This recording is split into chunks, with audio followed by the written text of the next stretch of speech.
He said that to you? Yeah, and he was dead sober. 100% sober. That's the more fucked up part. Yeah. Cockroaches and rats. I want to be able to like pick up a street rat and be like, get out of here.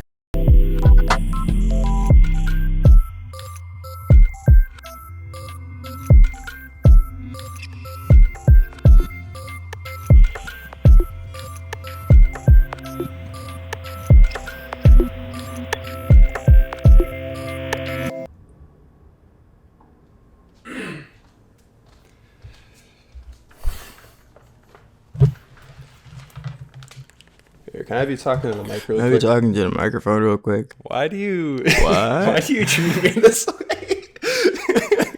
What? Yeah, mock me one more time so I can see how the levels are. Yeah, mock me one more time so I can see. See, my time was too hard. I was close, though. I had a good start. This is why you're episode 25. Yeah, I would have derailed your shit. Good to see you. You too, man. Yeah. I remember that whenever I talked to you about doing this for the first time, you kind of came at me like, oh, Zane's finally asking. Yeah, because it's fucked up.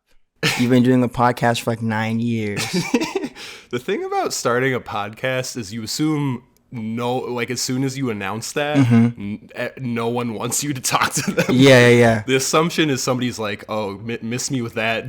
Please don't bring that up to me. And I get that in general. Yeah. But how many of your friends did you have that already had a podcast before you started your podcast? Are you saying because you're a podcast veteran? You should have known. You should have known. We'll see. The thing is the what I found pretty quickly, and I'm actually going to adjust this already. Yeah, do it. What I found is that the opposite was actually true, and people apparently love attention. Yeah. And I had people being like, I want to be interviewed. I want to be that guy. Let people talk. They will talk. They will find, even if they have nothing to say, they'll find some shit to say. Yeah. The first 3 I recorded were like end of 2019, and I sat on them for like 2 months while I was getting all the animations together because I just wanted it to be good as soon as it started. Yeah. And then a global pandemic kept me away from everybody. Right. Yeah. How long ago did you do your podcast? Was that like 2018? It had to have been. Yeah. Yeah. Probably the last one was then. Was it in this room? Some of them. That's kind of funny to think that you recorded them here before I lived here. That is true. Like you almost have more precedent over this space. Oh, in some ways I do, but in a lot of ways I do not. Yeah. You know, like when we were living in the the Sweat Lodge. Yeah. If I came around more, I could have definitely like had enough leverage to throw a coup in your house. Maybe not enough to get you out, but I could definitely have like shifted the politics in the house. Here, yes. Okay, yeah. But I didn't come around enough in that time frame to like, you know, maintain my power. The Sweat Lodge is somewhere I would never stage a coup. Yeah. You don't want any parts of that coup. You want no parts of that. That's Lord of the Flies over there. Yeah. I've never even seen that or read that or whatever it is, but I just know the references enough that I reference it. It's like a bunch of little boys, and then there's like one fat kid, and then they crush him with a boulder. Oh. And then you as an 8th grader are supposed to learn from that. But isn't it about like they leave some boys somewhere and it's like and they get real? It's like the Stanford experiment, but with little boys. That's basically what it is. Okay. Cool. And then apparently that happened in real life. Oh. Like there was this news story of literally like a castaway of small children that survived on an island and like lived to tell the tale. And apparently they were all just homies. And just like made it work. That's sick. They just worked it out. I like to think the author of The Lord of the Flies was like alive to hear that. He's just like, damn it. I'm like he just starts questioning his own philosophy. Right. Like, am I that much of a pessimist? Literally. He's like, damn, bro, I'm darker than real life. Yeah. I literally wrote some shit that was darker than real life. This is his Joker arc. That's what would happen. I think those kids like went on to like become like 80 years old and still hung out. I believe that. Yeah. Why would you not hang out with those kids? Yeah. Who else would you hang out with? People go in the real world house together and then like become inseparable best friends. So if we survived on an island. Okay, so if you, me, Elijah, and Noah survived on an island, how do you think those roles would break down? So it's different when it's already your guys, right? If it's already your guys, I might leave the island hating you guys. Right. It might be like, I fucking thought I wanted to survive on the island with these guys, and I hate these guys. Have you ever watched Survivor? Was that the reality show where they all put the names in the thing and then they said like Jesse has to go? Right. I remember it like a little bit, but I didn't watch it enough to like give off specific references. Right. So I never did in my entire life until like a few weeks ago. I just started watching like old seasons. Yeah. And when you watch that shit, it really, especially the early seasons, it answers the question 100%. Because like it blows your mind because, at least it blew my mind, because you're watching it and you're like, damn, you definitely want... What, you good? Yeah, no, there was just I always have a brief moment in the first 10 minutes where I convince myself the cameers aren't on. Oh, right, and that's right. what that just and was. You just have to keep I'll show that. Right. Well, there'll be an instant replay on my eyes. Like, making sure that the fucking, like, the garage is closed when you leave. Yeah. We had this one friend in high school who, like, if we could be in a movie theater and if anybody just leaned over to him and said you didn't lock your car, he would leave. He would have to. He would leave and come back. Sorry. No, you're good. But basically, like, you watch this show and you would think, okay, it's Survivor.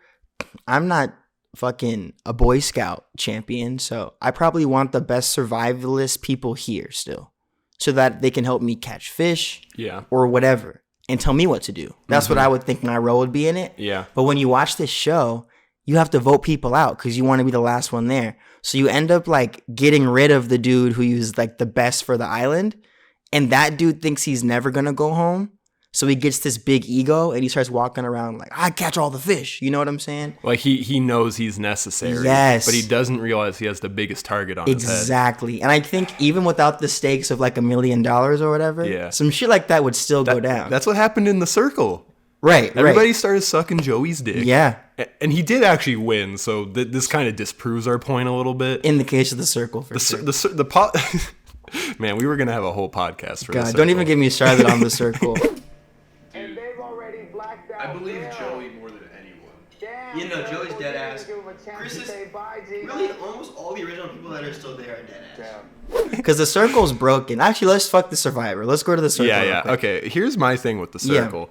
So, obviously, reality shows toe the line of like real and fake and scripted and like what the producers are doing. And also, if you're on a reality show, you know that too because you're a viewer of these shows. So there's like kind of this like triple agent level of sociopath where it's a guy who likes this type of show, knows how to act this way, but there's a lot going on. Yeah. And so like with The Circle, what was the really likable dude? He was Shuby. Like Shuby. Okay, yeah. Shuby. I have big beef with Shuby. Oh yeah, you've had issues with Shuby since day one. Shuby comes onto the show claiming he hates social media, which was an amazing angle to get onto the show because everybody's like, I'm the top influencer and that's why I should be on The Circle, and it worked for these like 11 people. Right. Shuby thinks I'm gonna do what no one's done and I'm gonna say fuck TikTok, fuck it, and I'm gonna get on there. And then every single feature they put in front of his face, like I can add videos to my profile.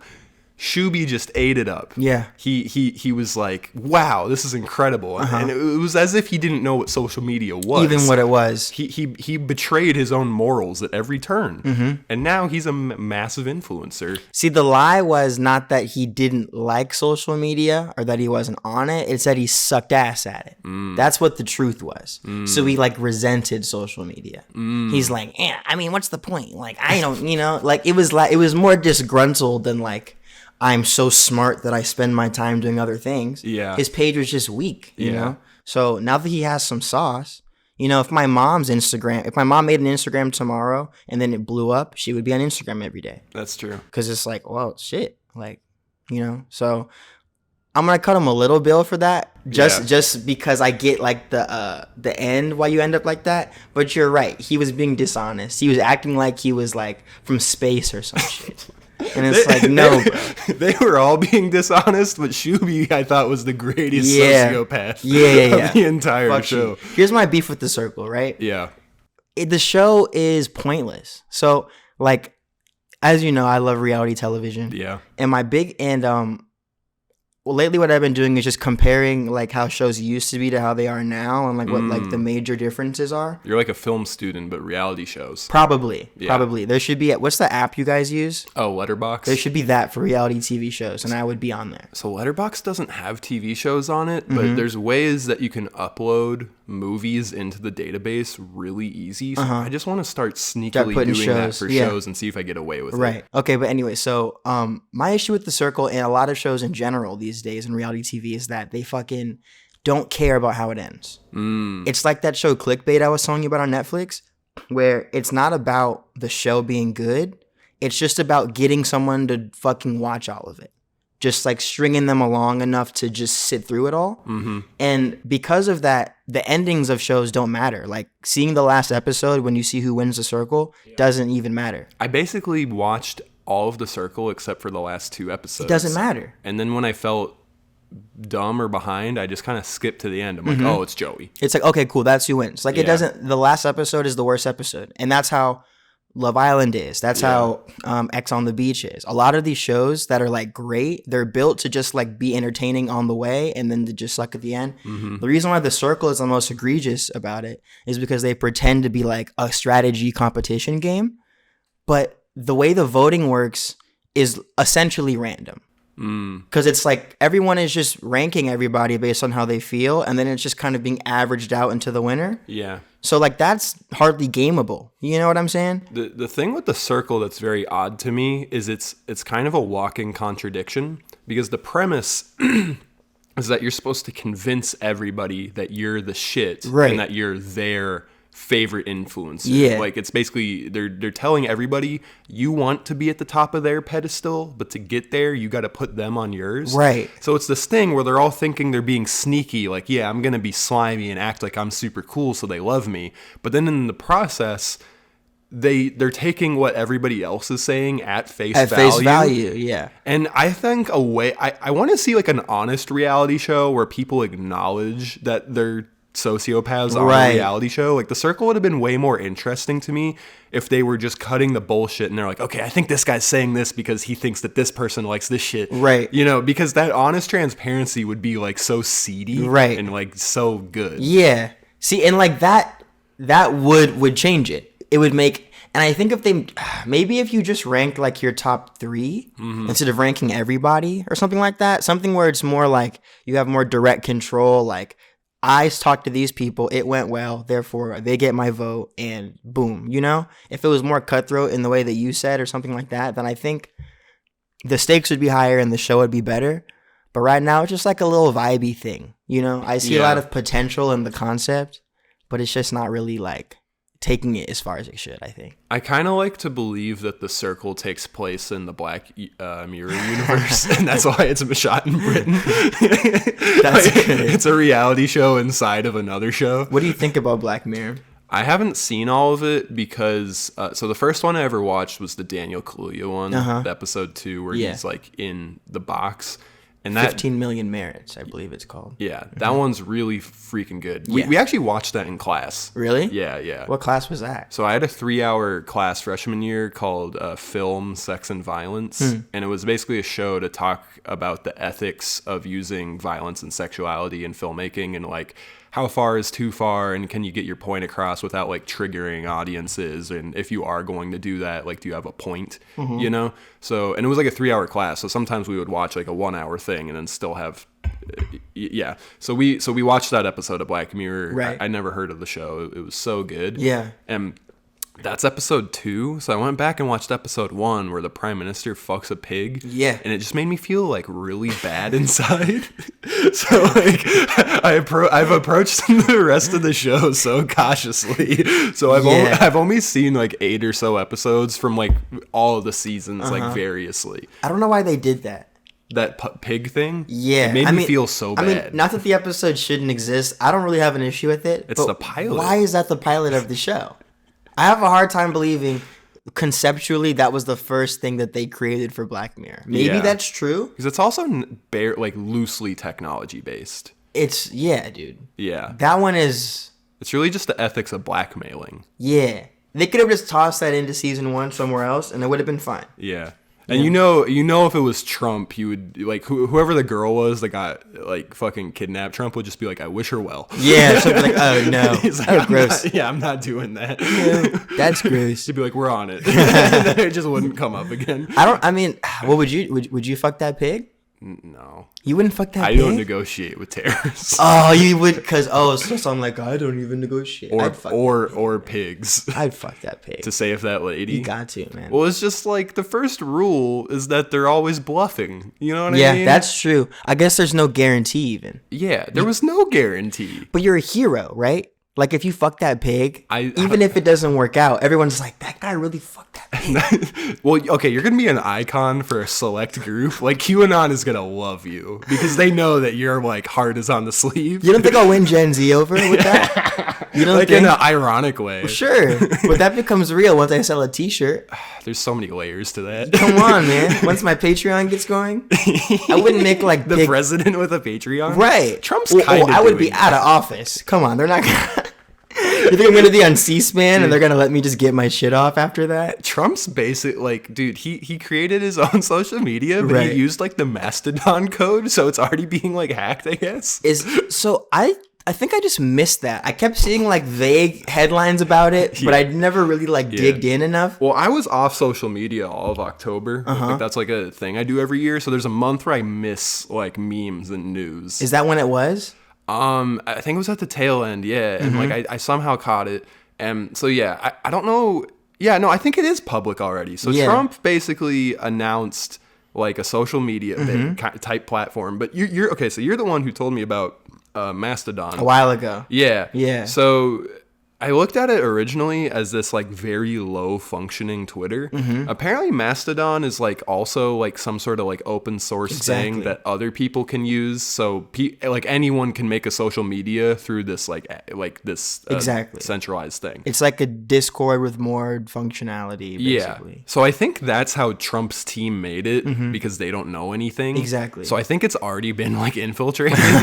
Of course it is. Like somebody else has like at real Donald Trump already. Like they didn't have, like they somehow didn't have that ready for him. People just ran it, dude. Yeah. It took no time. And what's crazy is they're peddling it the way that they're peddling Parler as this free speech thing, you know, because clearly there's certain kinds of speech that people apparently really want to be having on the internet. Yeah. And like, but their team, like the TOS says like, you will be banned from this website if you annoy the staff. And they use the word annoy. And it also says no all caps. No all caps? And that's like Trump's whole thing. Yeah, they're fucked then. They're really fucked. Half people are like, well, never mind then. I'll just go back on Twitter. Yeah. Dude, I gotta get on there. I was thinking, like, should I claim my tall skeleton on there? You might have to. Yeah, I'll make like a separate email for that account so it's not linked to any of the rest. I already got my dirty email that I use for dirty things. Oh, I have like. You don't have one? I have like 30. Yeah, you gotta have a couple. Yeah. That you just like. Because I just make infinite free trials. Oh, I'm talking about like dirty things. Yeah. Like things you don't want attached to your name. Should I cut this out? Oh, I mean, I'm not gonna specify. I'm just saying. Are you just like a dirty Reddit user? I'm not dirty. I'm just talking about something my friend told me. I already got my dirty email that I use for dirty things. Oh, you're saying like that's the concept. Yeah, that's what I heard. But that's like, not how you're using it? No. Okay, yeah. I was at Slices. Okay. And I heard people talking about it like that. About burner emails? Yeah. I don't do that. So you got me to agree to something, and now you're throwing me under the bus. Oh, dude, if that's what you want to do, bro, that's all you. No. I love it. You know, I love and support you either way. You know, I would visit you in jail even if it came down to it. Oh, that's so sweet. We could put our hand on the glass. I would do that. Yeah. Can you imagine putting your hand up and then the other person doesn't? No, they would have to. Yeah. We could put our hand on the glass. Why would they not? I'm like literally like it's fucked up. Wait, what's your take on Black Mirror? Oh, on Black Mirror? Yeah. I have like, it sucks because at one point it was like the most important television thing in my life. Yeah. Like when I was like probably a sophomore in college. Yeah. I was like fanatically telling everybody to watch Black Mirror. I was like, have you guys not seen this yet? Like, Dad, please, Dad. Like I thought it was like the best thing I'd ever seen. Yeah. And it's still good, but I just think some of the decisions they've made in these last couple seasons showed me that they didn't see how fire they really were. If that makes sense. I feel this way about a lot of shows lately. Yeah. I've been saying this take about Stranger Things a lot. Okay, I have beef with Stranger Things. Hold on, let me, hear me out. Yeah. It's this thing where, like, the money becomes the motivation, obviously, because it's capitalism, but you're literally sitting on, like, something that could have been, like, a revolutionary, like, transcendent piece of media. Yeah. So I just end up setting an extremely high bar after, like, a breakout season 1 or, like, a huge viral run, and then you just, like, do some cash grabby shit. And that's what I feel like both of them did. See, 2 shows had to take a step back for a second because reality that they were commentating on started breaking too much. And that's Black Mirror and South Park. That's real. Yeah, like South Park's 2019 season was incredible. Amazing. And they were just not equipped to handle 2020 at all. No. Like they did their 2 vaccination specials, and even those were like kind of mid compared to the 2019 season. Those boys got shook for the first time. Oh, for sure. They got shook. For sure. They were like, oh, fuck, we're affecting the earth way too directly. And then the earth started doing its own stuff too strong, too fast. And they were like, okay, we're going to get quiet for a little bit. It's kind of like Joe Rogan. I feel like they have a similar, like, they're both extremely talented, right? But like this unearned just like influence on earth. You know what I'm saying? Yeah.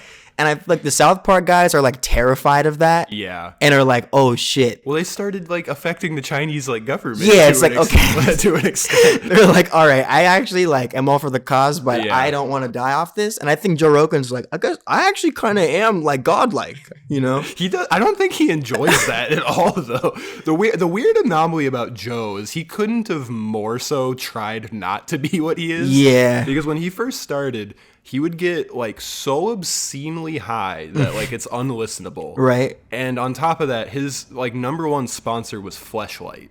This is not the model for who's like being proposed to do presidential debates in the future. Right. But he was just so like, okay, this is going to be the shittiest pun ever, but he was such like just like an average Joe, just like a normal guy, like literally just some fucking guy named Joe. Right. That all of America was like this to the point that he's now where he is.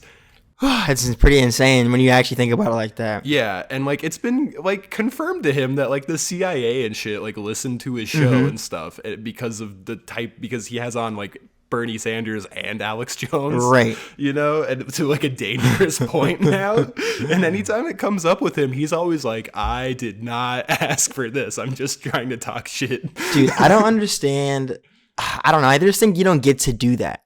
That's the thing. I don't think you get to be one of the most famous, powerful people on earth. And then say, like, I don't want this. Right. And be like, I didn't. You have to pivot. Like, that's such bullshit to me. It's a little bit of a denial of responsibility. It is. It's all it is. Because, like, the scapegoat argument he always uses is, like, the reason the show is so successful is because I never used to try and I never used to think about what I said. I just come on here and be myself the same way I would be behind a closed door. Okay. And that's like noble in some ways. But then it's also like, hey man, if you do realize that there's like millions of people listening, just like maybe some things, just kind of make a mental note of like, I can talk about this other thing right now. That's, you know. Right. No, 100%. Like, no, like, I don't know. I guess, like, you know, there's no, like, right or wrong answer necessarily. It's just kind of, like, my take on the matter. No, I pretty much agree because the thing with his show is that when he has on, like, good guests, I find them to be really good listens. Yeah. But the level to which his personal opinions lately has, like, fucked things up is, like, so hard. Like, I can't defend it, you know? Yeah. And I hate that it makes it to where, like, me listening to his show then has me affiliated with, like, things I'm not, you know? That's what's happening with a lot of my favorite podcasts lately, is I just get sick of some of the shit they're saying. Like, in terms of, like... Name a few. I mean, like, I guess haven't been listening to many right this second, but, like... podcasts from when I was 19, 20, I listened to all the time, like Brilliant Idiots or like the Joe Budden podcast and stuff. I feel like after you listen for so long, you get this like parasocial thing where like their bad takes trigger you the same way like your uncle's bad takes trigger you. That's really what it is. Yeah. Yeah. And I just like, so like I found myself, I was listening to like Rory and Mal's podcast the other day, which I love. They have their own? Yeah, and it's really good. I like it a lot. That's interesting. Yeah. Hey Joe, this, but not you. No, literally. And they just signed a Stitcher deal the other day, so like they're doing good. Oh, that's cool. But once I started talking about the Dave Chappelle shit, I just turned it off. You know, I instantly was just like, I like these guys too much I don't feel like getting upset with their take on this. That's a good I'm too invested, you know? That's a good way of putting it, because I try not to like 100% discredit someone unless they're a monster, you know? So it's like kind of like what you said about it like being one of your uncles, you know? Yeah. I'm just kind of like, okay, I still like you, but there's just some stuff I'm not going to listen to you talk about. Yeah, like I'm skipping that part. I don't need that from you, bro. Yeah. That's probably what it's like to be a Trump supporter. I'm sure. Yeah, that's probably what they all go through, huh? You love them, and you're just like, all right, come on, get back to the fucking. Yeah, because there were those Mitt Romney Republicans who were like, you know, man, I really like this stuff, but I don't know.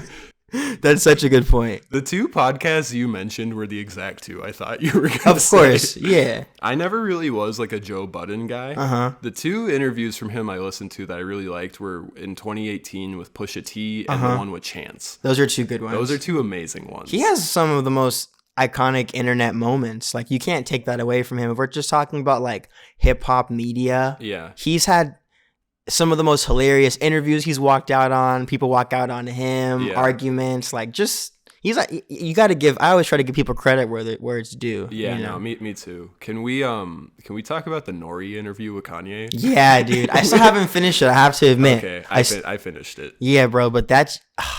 You go first. What do you think? I think it's one of the best Kanye interviews in years. Yeah. But like he dug himself like an obscene amount of holes. And what's crazy, it was also the most coherent I've heard him in years. That's the problem, probably. It's probably the issue. Because normally with Kanye, he'll talk like very conceptually and metaphorically. And the problem with that is that if you really, really listen, you get what he's saying. Yeah. On like a 70% curve, because there's always that 30% where it just is garbity goop. It doesn't mean a thing, yeah. But this time he kind of was just saying like linear, normal sentences. But then they were like, hey, let's have you do shots and smoke weed and you're bipolar.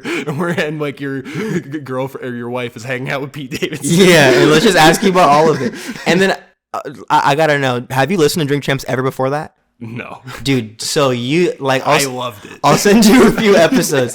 I haven't been tapped in lately for whatever reason, but they're like that podcast is fucking mayhem. Like, I recognize both of them, but I definitely don't really know who those two guys are. So there's some Nori songs I could play for you that you would know from the Pharrell beats. Yeah. I don't think you would be like, oh, Nori. But I know his name. Yeah. And then the other dude I recognized, but I didn't know his name. He's a big DJ, but you probably wouldn't know him as well. Yeah. But Nori has like in the Neptune's peak, he had like 3 or 4 like huge songs with the Neptunes. Oh, okay. So he has like a whole. He's really fire. Yeah. Nori is such an incredible interviewer because like there were moments where like Kanye would confirm something and he would go, "Oh shit!" I wish I prepared a more specific memory. The way his. Like, he'd be like, Jay-Z's on it! Okay, shit. Okay, everything's drinking. Everyone clap it up. If you're watching, you haven't seen what I'm talking about, I'll just, like, put, like, a clip right here. Because like, I ain't gonna lie, you got me hyped, motherfucker. I'm sorry. It's so, like, his way of talking, like, the Big Sean debacle. Oh, my God. That's a beautiful thing. And he goes, the worst! I thought he said the best! Bro, no, Nori is insane. Like... He's got to be one of the funniest podcasters I've ever heard. It was great because I've never seen somebody so perfectly toe the line of like interrupting Kanye right when he's getting good and then realizing it and stopping. I'm sorry. Being like, I don't know what he's saying, but the audience will, so I'm just going to give him the floor right back. It's almost like he's never listening ever. Like there's so many episodes where he just like says some tangent and then they just have to ignore him. Yeah. There are certain people he'll throw the fuck off so hard and they're like, what? What are you talking about? He goes, oh, I'm sorry. Goodbye. What did you say? It's like you know how like Forrest Gump like stumbled into the world's like greatest historical events. Yeah. Nori's this guy who like is not doing that much, but the environment is facilitating literally incredible discussion. And people, dude, it's what I was telling you about Tax Stone. I wanted you to send you some episodes of Tax Season where it's it's like pretty much what's missing. I mean, Rory and Mal are trying to do it as well. Joe does it to an extent, but there's only certain people that really create an environment comfortable enough that people like Kanye West or Diddy or Jay-Z are going to really pull up. That's why the Breakfast Club is so interesting to me. Yeah. Because they, like, to me, it really just seems like, how did Charlemagne wake up that morning? Yeah. Because sometimes he's really kind and courteous, like if Gerard Carmichael comes in. Right. But then other times, like, it's so reckless. Lakeith Stanfield? Yeah. Yeah, Lakeith Stanfield. Exactly. All right. That's it? What you want, more? You're not impressed? Nah. Shit on him. But then, like, Jay-Z still comes in, like, Jay-Z comes into that tiny, like, you have you have 800% more room behind you than you would have at the Breakfast Club. 100%. How is that possible? Dude, the Breakfast Club shit, I haven't been watching them lately either. I feel like certain shit I was watching so heavily leading up to the pandemic, and then you crunched on it hard for those first, like, 6 months that I just haven't even come back to it since then, because I just, like... I'm like that with a lot of stuff. Yeah. And I definitely will pick it back up. But it was like, bruh, there's just certain shit that I feel like our parents' generation, it was so much easier for them to know, like, okay, I like this stuff because there's this many shows and stuff. I watch American Idol, Survivor, and Letterman. My shit is fucked, bro. Like, there are literally outro instrumentals that play on specific YouTube channels that are like free use beats or whatever that make me emotional when I hear them. Whoa. Because I've spent hours watching these videos from this dude who's in his room. You know what I'm saying? Yeah. It's as impactful as like the Degrassi theme song is to me. That's literally why like I sat on my first few podcasts for a few months, because I didn't want to start this until like I had like the theme song and the intro animation figured out, because I realized like, okay, this is actually what, like when I load up my favorite show, like whether or not it's like H3 or Tiger Belly, when I hear that little jingle, like I get like a dopamine It's hit. so important. Yeah. It's so like unbelievably important. It's the reason why I get pissed at Eli when he doesn't put tags on all of his beats. It's the same thing. It's like, bro, like it's bigger at that point than even if your shit's good or not. Yeah. What's important is that you're sticking with somebody. Yeah. If you hear that Young Metro, if he doesn't trust you, he's gonna shoot you. Something happens. Yeah. It's like, oh shit. You know what's crazy about that? And we'll get back to the Kanye interview, just because I feel like there's more stuff there to talk about. I'm sure there is. With Young Metro, I'll admit, I think the first time I heard that beat tag was Father Stretch My Hands, and I think that a lot of people probably went through that. And so I didn't even really realize that was a beat tag. I just thought that was some cool shit at the beginning of the song. Dude, I never thought about... No, well, see, I mean, a lot of people, you're right. But Metro Boomin, like, was the sound of that whole future wave. So, like, that's when the tag blew up. Yeah. But you're right. They definitely did introduce him to, like, a whole new kind of audience. And that song was such a moment. Yeah. Yeah, that's so true. Amongst the group of musicians we know, I think Goalie is the future of like the people Elijah works with. Future. Like Future. Yeah, the artist Future. Yeah. I think Goalie is new Future. No, he definitely is has a lot of essence of Future, 100%. And I'm not even comparing his sound, just the presence he like. His if you demeanor. If you put Future on a track, it puts like a certain weight and vibe. And right. If I hear Dayton's voice happen, I'm like, oh shit, it's Goalie. I think Dayton too would rather hang with Jada. You don't know about that meme? No. So recently there was an article that people were misunderstanding on purpose, for sure. Okay. To read as Jada Pinkett Smith saying that Will Smith is bad at sex or something like that. Why is she doing him so she dirty? Didn't, dude. If you read the article, it literally was like... Oh, it's just journalism? Dude, it's like in a couple, we both have to communicate and work on stuff. And there's stuff that we both struggle with and blah, blah, blah. And they took it as like, Will's meat sucks. Like, you know how the internet is, dude.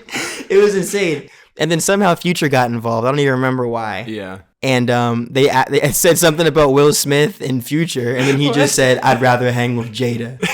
And I swear to God, that day, because Will's meat sucks. I guess. Yeah. What is it? So then 7 people sent that to me, like, "Future, bro, rather hang with Jada," and I'm like, yo, Future's Hive is insane. The way people, I can't imagine being Future Hive, bro. Because I like Future, but if that's like I like Future too. If that's your guy though, like more than Kanye or Travis or Drake, so fascinating. Very fascinating. So fascinating. That Future's and your I honestly identity. think since you just said Travis, Oh. We probably have to. Yeah, we'll circle back to the Kanye stuff. Yeah, because we'll get back. that is important. We'll get back, but yeah, this is Astro World. It's been the most pressing thing in my mind these last 24 hours. I gotta say, I feel like something I've been thinking about more than the tragedy itself is like my own current like standard of morals. I think I'm just desensitized. Like I got really sad, but then I kind of just. When it continued to be trending for a few days or however long it's been since that news came out, I almost got like surprised for a second because I'm just so used to topics moving on and I'm just so used to awful things happening lately.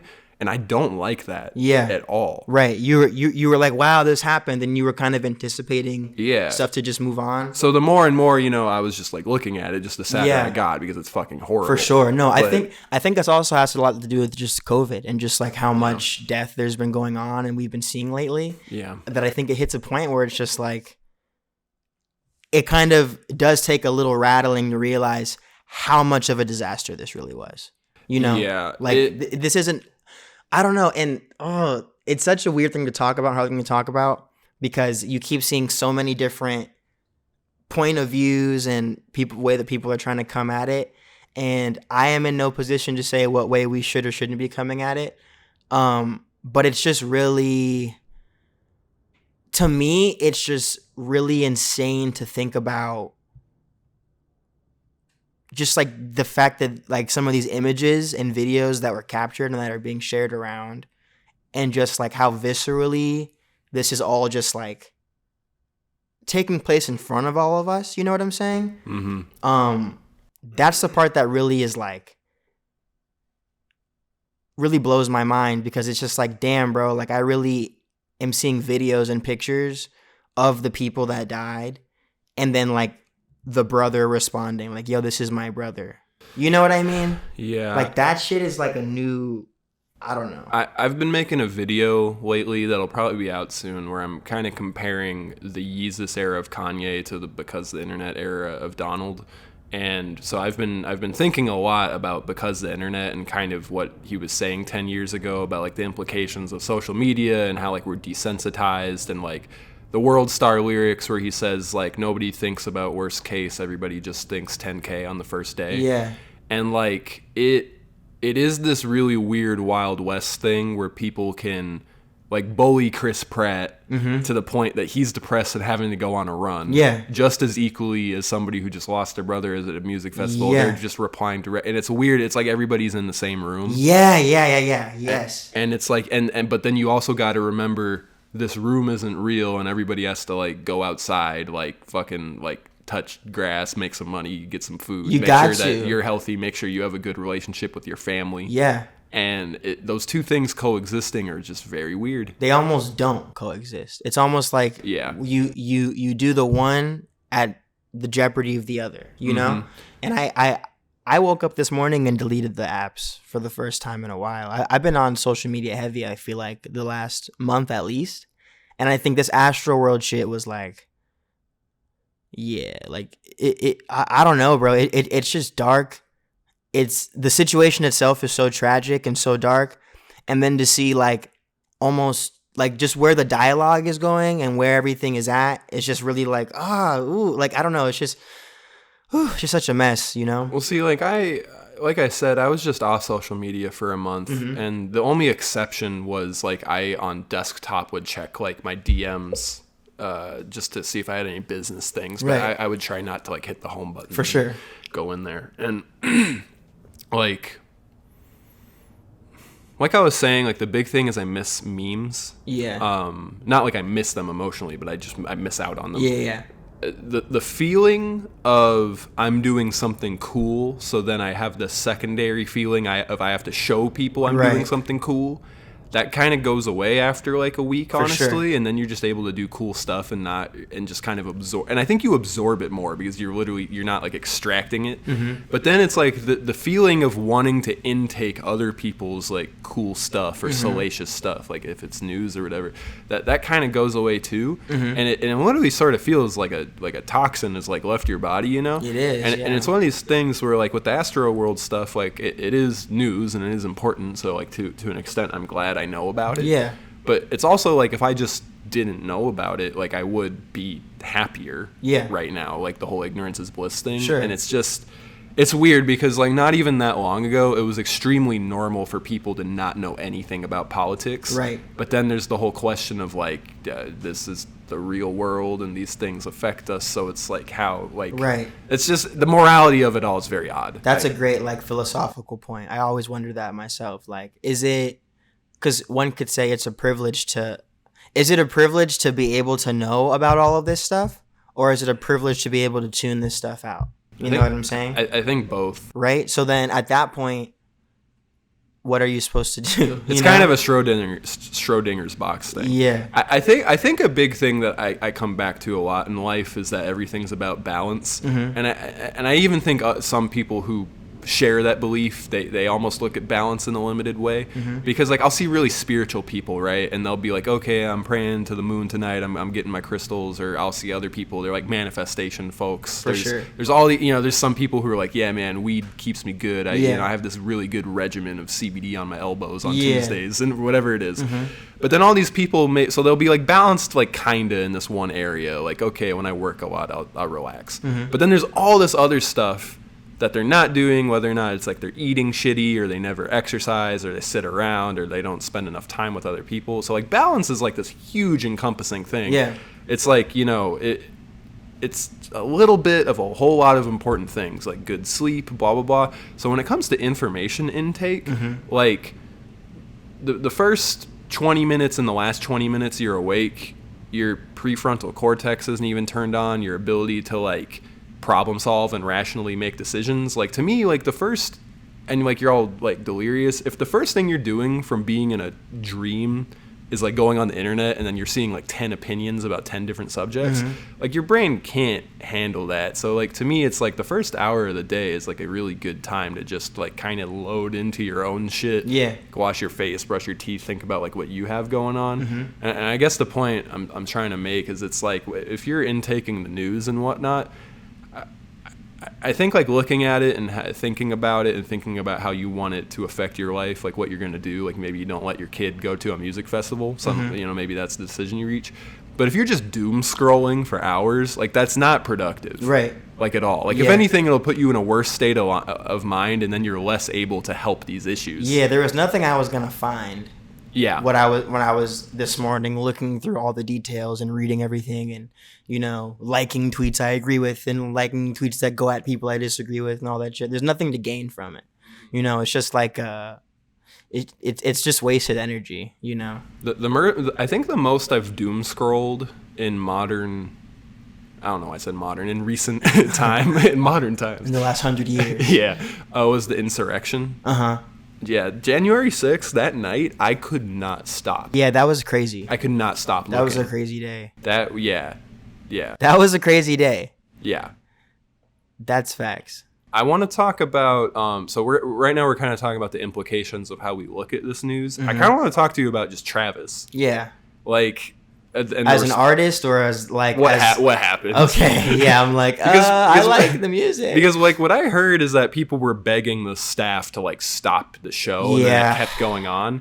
And I don't exactly know how much, because it's like with if the word got to Travis, he could yell on the mic like everybody stop, but clearly there's like a chain of command there for too. Sure. So like the people who are really mad at him I get, and then the people who are saying how does this have anything to do with him I sort of get, but like I don't really know how to feel. I think that's what I was trying to say earlier, but I like halfway through talking was like, oh god, like this is such a big thing, I don't even really know what my take is. Yeah, but I don't either. You know what I mean? But I think that's what it is. It's just this discourse over Travis did nothing wrong, or it's all Travis's fault. Yeah. Or it's all the crowd's fault, or it's not Travis or the crowd's fault. It's all the EMTs. Like just this game of like having to figure out who exactly is to blame. Yeah.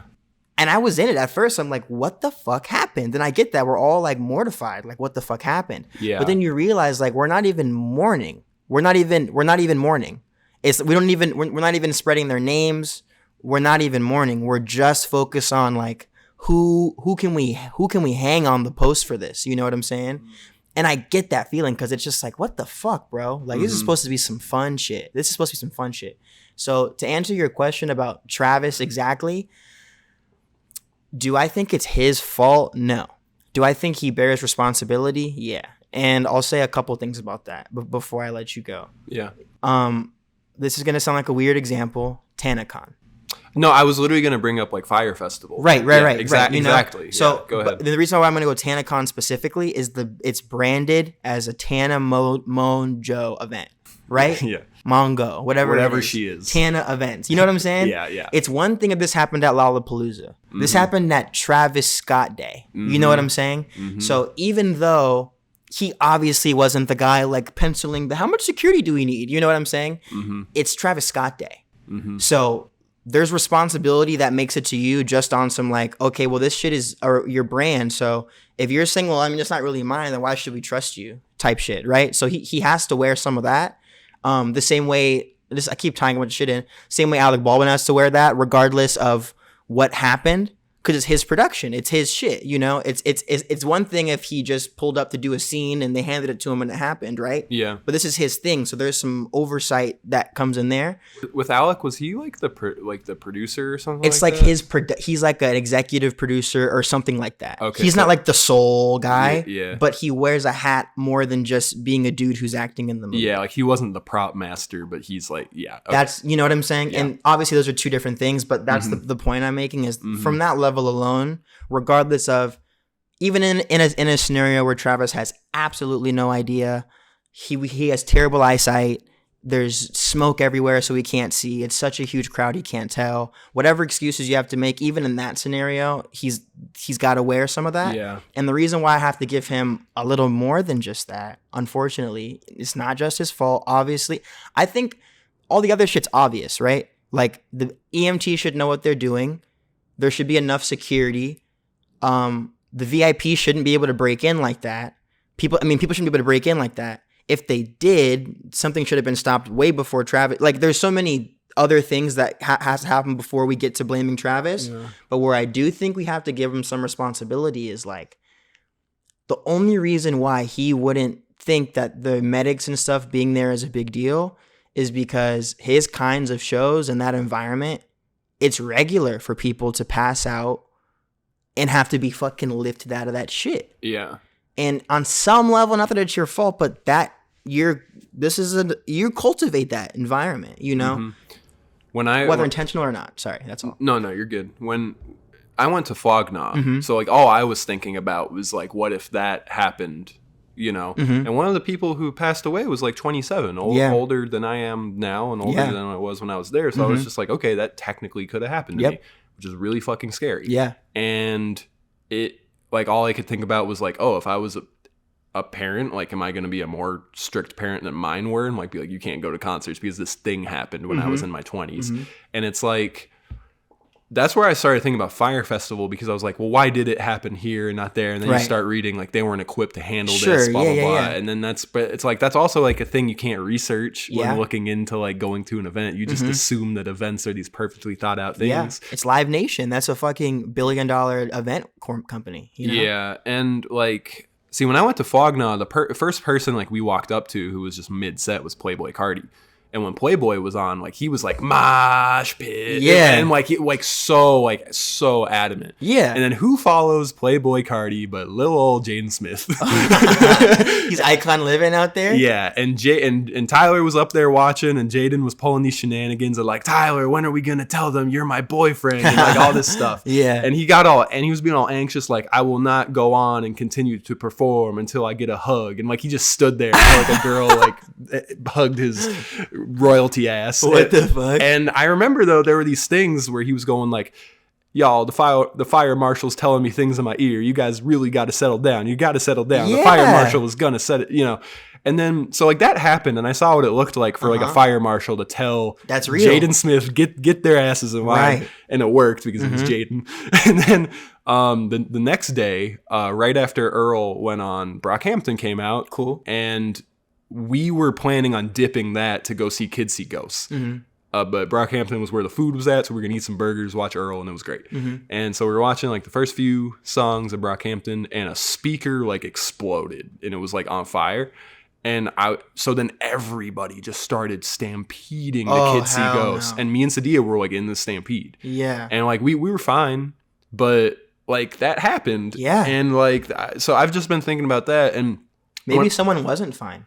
that's a very good point. You know, maybe they didn't. So obviously, someone didn't die. You wouldn't know, but Yeah. who knows? And like I'm using exploded a little salaciously, but like I saw a speaker on fire, and they did get off stage. Yeah. And I later checked out the live stream to see what it looked like, and there's just like a cut, and then it just comes back, and they're in different outfits. That's crazy. yeah. So I was like, okay, maybe people don't know about this, because There's also for me a layer of I haven't really been to festivals. I never been to the only festival I've been to was that Summer's End festival, and Travis Scott was there. Yeah, I was there. Yeah, it was and it was great, and it was pretty big. But I mean, it was pretty big and like insane at times.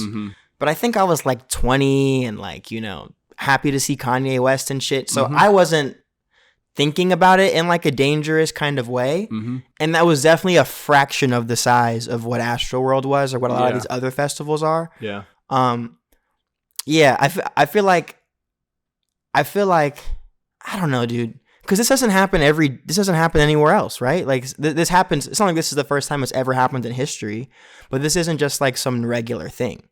So I don't know. There's some people trying to treat it like it's regular, like, bro, people pass out. It's a show. But I'm like, nah, something went horribly wrong here. Yeah. You know? When I saw the front bottoms at the Van Buren a few years back, I remember just like mid-song, they just like, it was very abrupt. They just stopped and they were like looking out.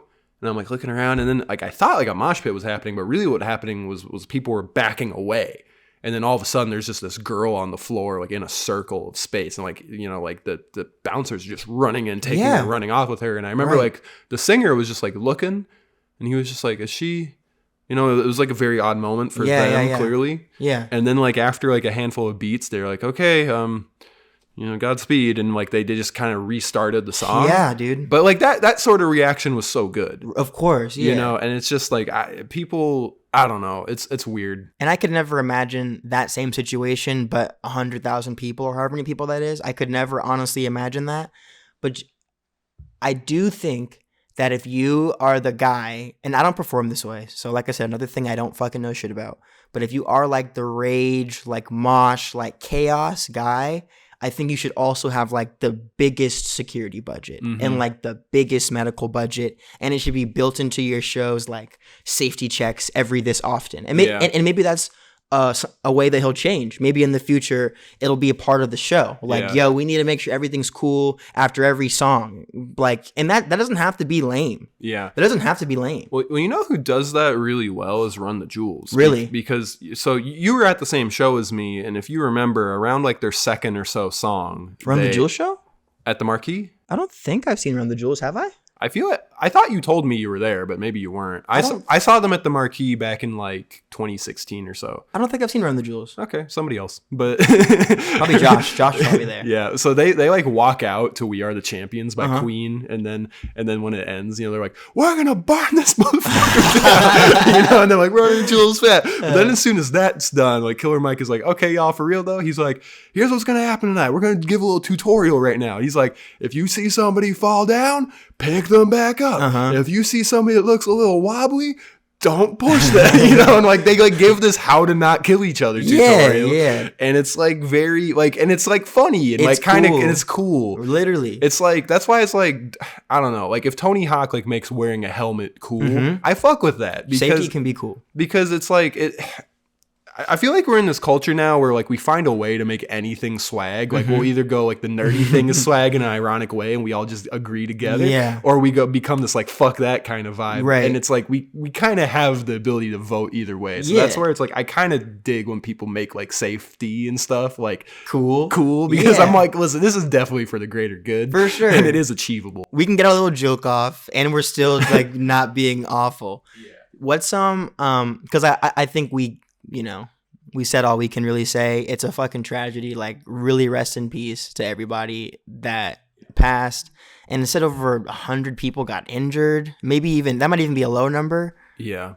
Unbelievable. I think like maybe like 300. Yeah, we'll find out. Yeah, I'm absolutely the worst shit. So, you know, I hope everything comes together. Yeah. I you know what I just realized? What? And I don't mean to make a joke right now, but Go for it. Drake is never going to be a special guest at a festival ever again. Is it true that he was involved in this or something? He was on stage during Sicko Mode when it happened. Oh, okay. But like back at Fog Knot, he got like booed off stage. Right, yeah. So all I was thinking is like, man, Drake just keeps coming out and like awful things and like escalating. Has Drake said anything? I don't know. If you're Drake, I feel like you don't say stuff. Drake is so weird. Yeah. Anyways, because yeah. Yeah, we're not talking. It's about a whole Drake. can of worms.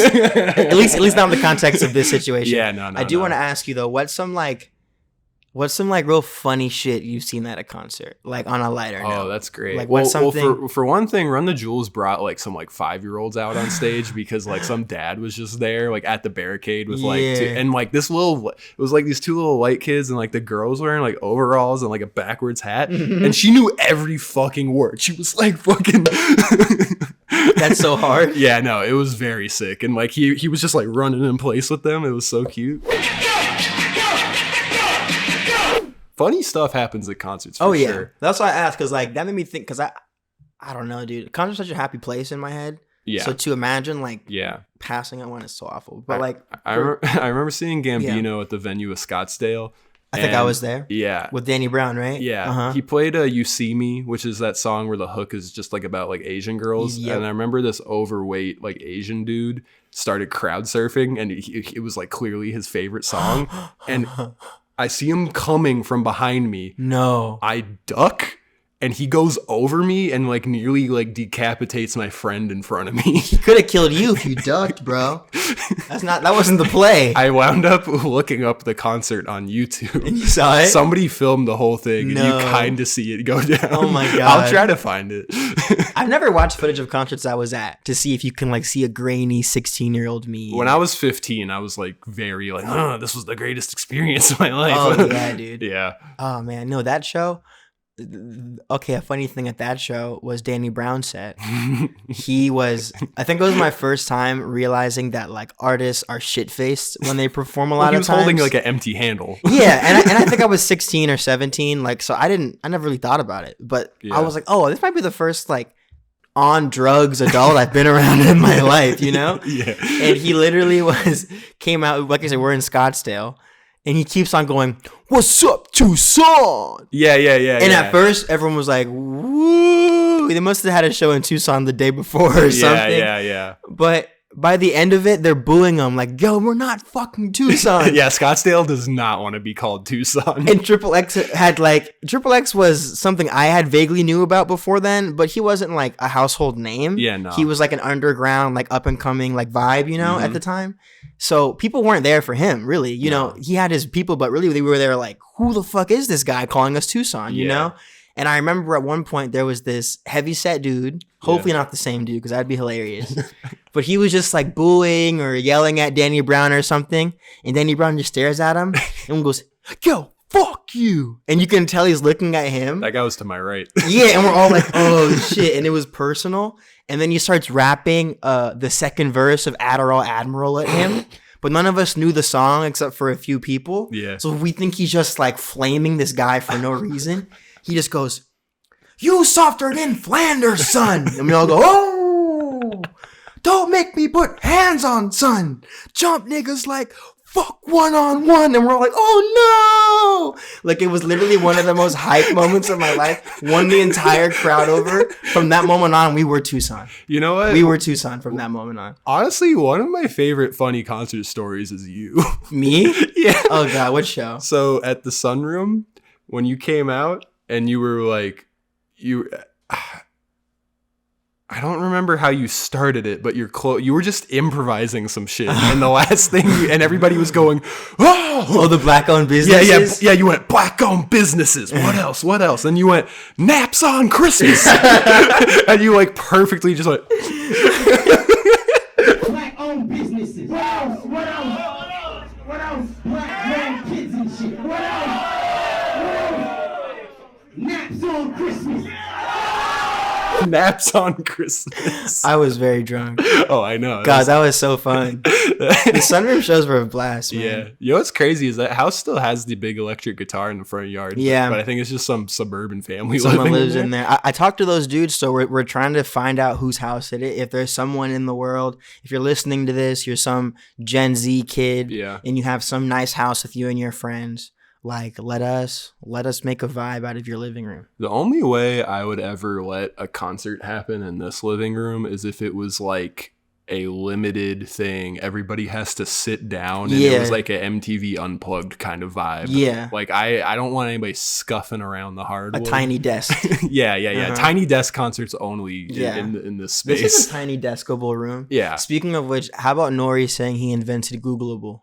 Did you catch that? Oh, that was the most flabbergasting thing. And they clapped like he did invent it. Kanye did not clap. He was like, bro, I just said the word Googleable and you're telling me that came out of my mouth because of you. One of my favorite moments from the put Ebola after something. Literally, bro. One of my favorite moments from the first I saw was when Kanye keeps name dropping for no reason. And he goes, I was sitting next to Oprah talking to Elon Musk at the Ralph Lauren dinner. Across from Hillary Sitting Clinton. across from Hillary Clinton. That time I really was with her. Dude, okay. And yes, no one laughed. yes, The yes. entire room was dead silent, and you could tell he was like, with her. Like just begging for someone to fucking give him some flowers for that. Well, what it was he took a pause and then he said, that was the only time I really was with her. Yeah. And then they all went, You know, because in their head, they're just going, oh, that Trump shit. Right. And then I even took a beat and I'm like, wait, did he just like freestyle her campaign No, slogan? literally barred that Like shit so the fuck well. up. Sometimes I really got to remember Kanye's like a rapper. Yeah. Because he becomes like an idea. Yeah. And then somehow I always almost think of him as a producer first. Mm-hmm. But so then when you just see him kind of just like saying some clever shit, you're like, oh yeah, He's it's like barring that's up. what you do. Hell yeah. No, that shit, yeah, I gotta finish it. I've been watching it in like 25-minute chunks because I get Yeah. overwhelmed. I got a little bit concerned at one point though that he is in his Michael Jackson like Rick James second half of life arc where he's just gonna start showing up places in gloves. You know what I mean? On bullshit? Yeah. Just because like, have you ever seen that interview where Rick James is Yes. on the news like on cocaine? Yes. And he's I'm trying to ask him about his wife. I was like, is that where Kanye's at now? Because he was wearing like gloves. Mm-hmm. Once he start wearing gloves, Kanye is, bro, when he called his haircut the Britney, like, come on, bro. Like, he's on some other shit. You He's- have to just respect it. yeah, well, that's what it was because I realized once people enter that phase, we almost give them a pass. Mm-hmm. Like we somehow bully Kanye more than we bully Michael Jackson. Yeah. For you know, and like the thing is Michael entered that like Mike Tyson territory where he like had monkeys and like you know what I mean. Once you have monkeys, we just excuse. oh, stuff. once you have monkeys, man. I was like, dude, all Kanye has to do is buy a tiger and everything becomes acceptable. I think even after Justin Bieber got a monkey, we started letting him do whatever he wanted. yeah, probably. I think you get a monkey and it's like, that guy's got a monkey. We don't relate to him. If Benny Blanco got a monkey, he could show his penis on live and we'd be like, that crazy guy. Bruh. He like, I hate to admit it, but Say it. he's the most captivating and like part that sticks with me the most in Dave. Like, that's the part that He's the best part. resonates with me the most. If you want to see, I think I already told you this, but if you want to see like some social awkward, just watch Benny Blanco just flame Andrew Santino. Oh, to you his mentioned face. this to me. Yeah. Santino had on Benny Blanco, and like he's like a self-admitted like hip hop old head, but Santino's the type to like adjust his demeanor to the guest. Like he's a little bit of a yes man, which works until it doesn't. And Benny Blanco was like, "You don't know anything about me, do you?" He's like, "You don't know one fucking thing." And he's like, "Are comedians funny in real life? Because you're not." Like, I like he's got a good energy. Yeah. Do you want to prove that you're not a white yes man? Me? Yeah. I have to prove it. Yeah. So are You have to constantly prove that. Okay. Let's argue. Okay.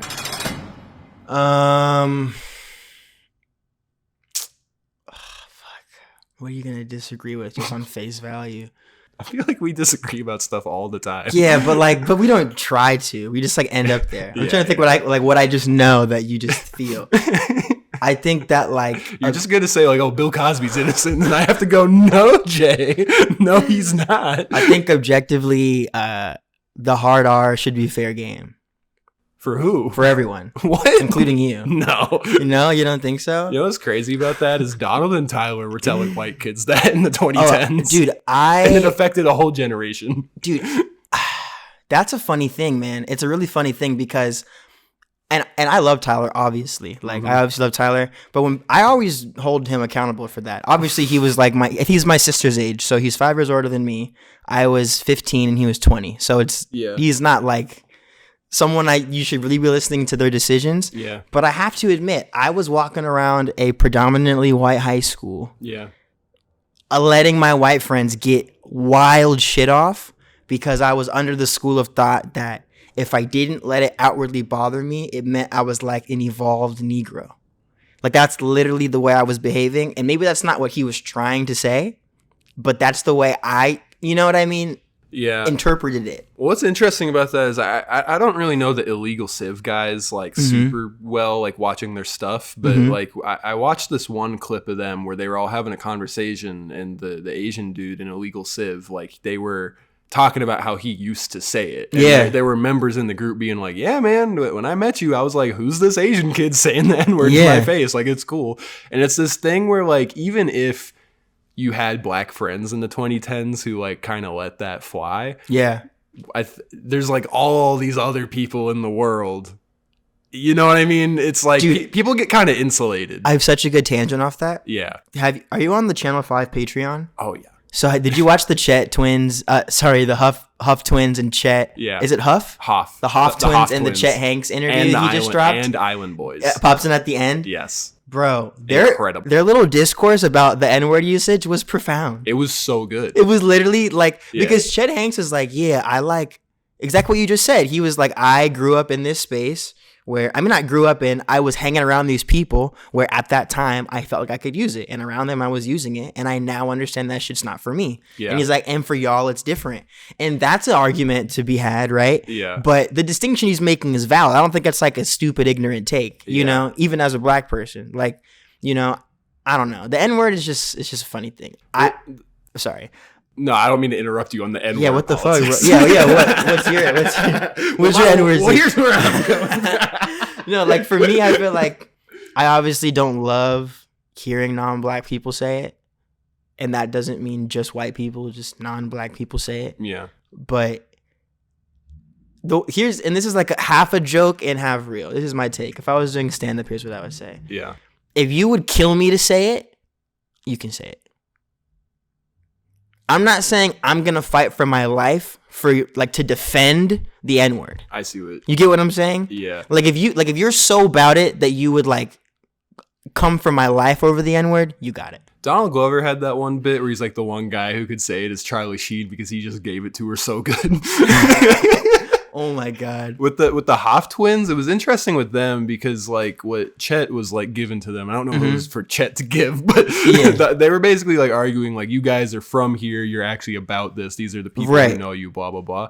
And it's like that insulation thing, because if the Hoff twins stayed where they're from, they're not really going to run into trouble with it. That much is clear. Yeah. But it's just like you're in the world. Right. And even they knew that. They were like, yeah, we don't really say it anymore. It's like the Joe Rogan thing. It's like when you have an awareness that people are looking at you, you kind of have to adjust. There's part of you that wants to go, but no, this is me. But it's like you're affecting. I was just talking to some of my friends. I'm in this like group chat on Instagram, and it's like a lot of like comedy people. That's cool. And we were just talking about the Dave Chappelle shit, and like obviously there's all kinds of takes. There's a lot in of there. disagreement in there. You know what I mean? All kinds of takes. Yeah. And I feel like that's what my main point was. The more I talk about it, the more I can get through my emotional response to it and kind of just get to like the refined takeaway, I think. And all I think is that anybody can go on a stage and say a thing, right? Anyone can do that. And then anyone can tell you about that thing you said and how it makes them feel and why.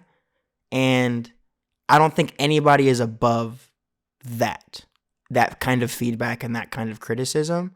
And I think that once you start having the mentality where it's like, no, I can do and say whatever I want, and you double down without internalizing anything from it as if like all of my criticism is invalid, that's when you start looking goofy to me. That's when it becomes like okay, so you just think you're infallible, like, you know what I mean? That's where the issue lies. The issue lies isn't comics trying out offensive bits and working them out on stage and saying shit that doesn't work or that worked that night and then they get backlash. I'm not mad at every time you get backlash you should be canceled. It's about how you take that, in my opinion. That's a big problem I have with Kanye, because like I do think he's a genius and I think he's like ahead of the curve on a lot of things, but he's also clearly behind the curve on a lot. And I think a big problem with being prolific, a billionaire, and mentally ill is you're in this weird trifecta of people who could help you.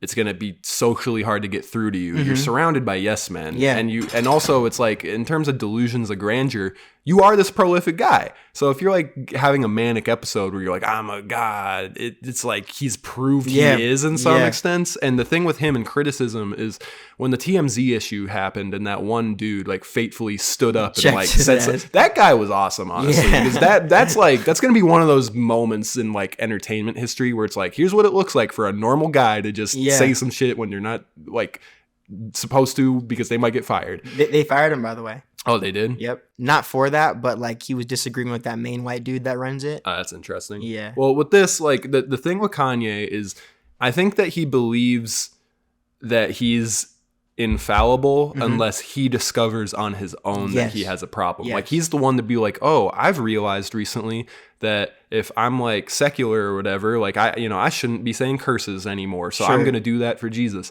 But he has to find that on his own. If you have a TMZ guy like telling you to your face a very well illustrated argument of how like what you're doing has maybe some valid points, but like it's like just wrong. Yeah. What Kanye's going to do is he's going to like make a face like he's listening, but then he's just going to go into a new speech about how what you just said fits into his. Exactly. And he's going to be like, I'm sorry I made you feel bad today, brother, and I love you, and we're going to hug and all. But, and I'm just all, and like the thing with Chappelle that you and I were talking about is like he's one of the few comics that's figured out how to make being confident funny. Most comedians, self-deprecation is the answer. For sure. Chappelle's really good at being confident. Michael Che, Bill Burr, Nimesh Patel. And with Chappelle, like he has the Kanye thing where he knows he's like the GOAT. Yeah. And the thing is like, something he says is like, if you go and listen to my words, my problem is with white people and not trans people. And there's a level of nuance that you guys are missing. And in some cases, and like not all, because he's told a lot of jokes at this point. Yeah. In a lot of cases, I sort of agree with that. But in some, what you were saying was really relevant, as it's like, dude, there's people who listened to your special who didn't know what a turf was. Yes. And now they do, and you made them think it's good. Right. And that's like... Dude, I want to piggyback on what you just said. No, he's the one missing the nuance. The nuance isn't that we're saying you can't make a joke about trans people. The nuance is some of your jokes about trans people either weren't funny or weren't jokes.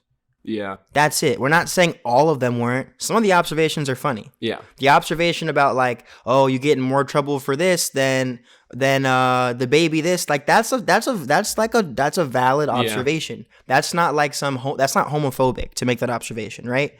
That's different than saying I'm a TERF, I agree with J.K. Rowling, gender is a fact. Yeah, that's the thing. It's like some of his like trans jokes or just LGBTQ jokes in general were very funny. Yeah. And I think he's coming from a place of like, oh, well, if I can tell black jokes and if I can blah, blah, blah, then like it's all fair game. And it's like in terms of the subject, that is true.